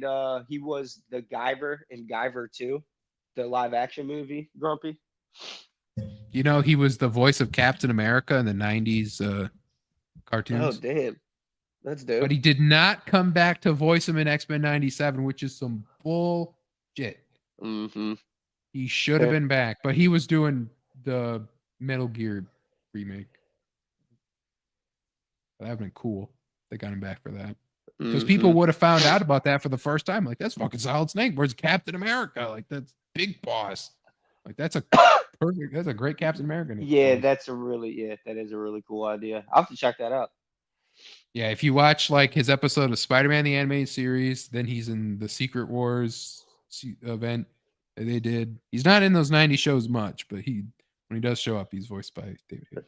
Not saying he's a bad writer, just X-Men was not done well at all. The black suits is the first problem. It only gets worse. Mystique was horrible. Yeah, X-Men's a little sloppy, but I love X-Men too. I love the first X-Men too. Grumpy's like, you know. Nah, go ahead. I would say Grumpy hates that Mystique was naked. And, you know, put some clothes on. No, I mean, it would. Her costume design is great too. Just the white, but she has like a dress thing on with the skulls. Yeah. On it. I hope that she wears that in Doomsday. Yeah, Rebecca Romijn cool. wears that. I hope they do that. But I'm not even an X-Men. I'm way more of a Spider-Man fan. Maybe as I get older, I'll be more of an X-Men fan. But I'm way more of a Spider-Man fan. But I definitely, now that you mention it, that's a great question. I have to be more of an X-Men 2 fan than a Spider-Man 2 fan. Yeah. Like Spider-Man 1 is honestly like I love Spider-Man 1. Spider-Man 2 is good, but Spider-Man 1 is just so good. It gives you it, man. It's just got Willem Dafoe as the Goblin. Firstly, the casting is brilliant, and yeah, just Spider-Man 1 over Spider-Man 2, also in my opinion. Now Spider-Man 3 is the GOAT. Spider-Man 3 is the GOAT, you say? Dude, I always stick up for movies that get hated on. Spider-Man 3 is not a good movie. But Spider-Man 3 is not even the worst Spider-Man movie. It's Amazing Spider-Man 2. Yeah, exactly. See, at least there's something good you can see. Spider-Man, and I'm pretty easily entertained with movies. I do nitpick and I do hate a lot. But for me to absolutely despise a movie, like I hated Spider-Man 2. I hated Avatar. So that's a small list to be on. Amazing Spider-Man 2 sucked ass. Yeah, Amazing Spider-Man 2 is just not good. It had honestly, the casting of Dane DeHaan as Green Goblin was a great idea, and I could see the dark vibe they were going for, but it was a complete mess. They didn't know what kind of tone they were going for. All the characters kind of sucked. It just was all over the place. Terrible. Yeah. Overlong. Yeah. There's honestly like we have as the list of like in case there's never any news, we'll do another tier list. Fuck yeah, dude. It'll be like either a non-Marvel MCU or Marvel movie tier list, non-MCU Marvel movie tier list, or just like straight up like, you know. I love that movie too, Grumpy. I thought Wizard was ending. Yeah, well, I wanted to get a little extra time in it's there. early, man. It's plenty early. You know, just I like doing these little ramble talks that side tangents, man. Yeah. Welcome to the world of Wizard. All right, Swan. Just for that, I'm ending it right now. No, anyway, thanks for coming, Jesker. Thanks for coming, Snowman. Thanks for being here, Grumpy, a Tory fan, Swan, Ruby popped in. Hell chat, love Great Cloudy Day was there. I think that was Sleepy Psychopathy. Preston was here earlier as well. Sleepy Psychopathy would be sure to tune in for the romance that if I see, like, what do we call her? Do we call her Cart Girl? I guess. Yeah, Cart Girl. Yeah, Basket Lady, and now on your Rogues Gallery, you got Cart Girl. Yeah. So anyway, I was literally down just to pretend she's naked. I hate the reason behind it. I like her white outfit. Well, technically, Mystique is always naked, right? Yeah. Because that's the whole reason she could change her clothes to a whole new outfit. Otherwise, she'd just be she'd be a different person under her same clothes. So she's always naked. He's almost caught up. Spider-Man 3 was stupid, studio interference, put in the worst Venom, worst possible Eddie Brock 2. Honestly, it's a toss up between Tom Hardy Venom and like you guys don't understand art. Tom Hardy Venom is a good Venom in a bad, like that Venom in Spider-Man 3 would have been good because he's big, you know, but like Spider-Man 3 Venom has the better origin, the more Venom-y side of Venom, but not the look, right? So it's like they're both missing a part of themselves and they need to put them together. Anyway, I'm going to end the stream. No Thursday show because Cynic is on sabbatical. But hopefully next week we'll get all the reading done and be ready. No, there's no Thursday because you didn't read up to the current issue. I also didn't read up to the. Well, no, I read current issue. I just didn't read the batch that Cynic Cynic reads for the first time. I reread, right? I didn't do that part of it. I could have done that tomorrow, but I also knew that Cynic didn't read, so I was like, you know, it's a two-way street. Anyway, thank you all for coming. Be here next Wednesday, and I am going to play the outro.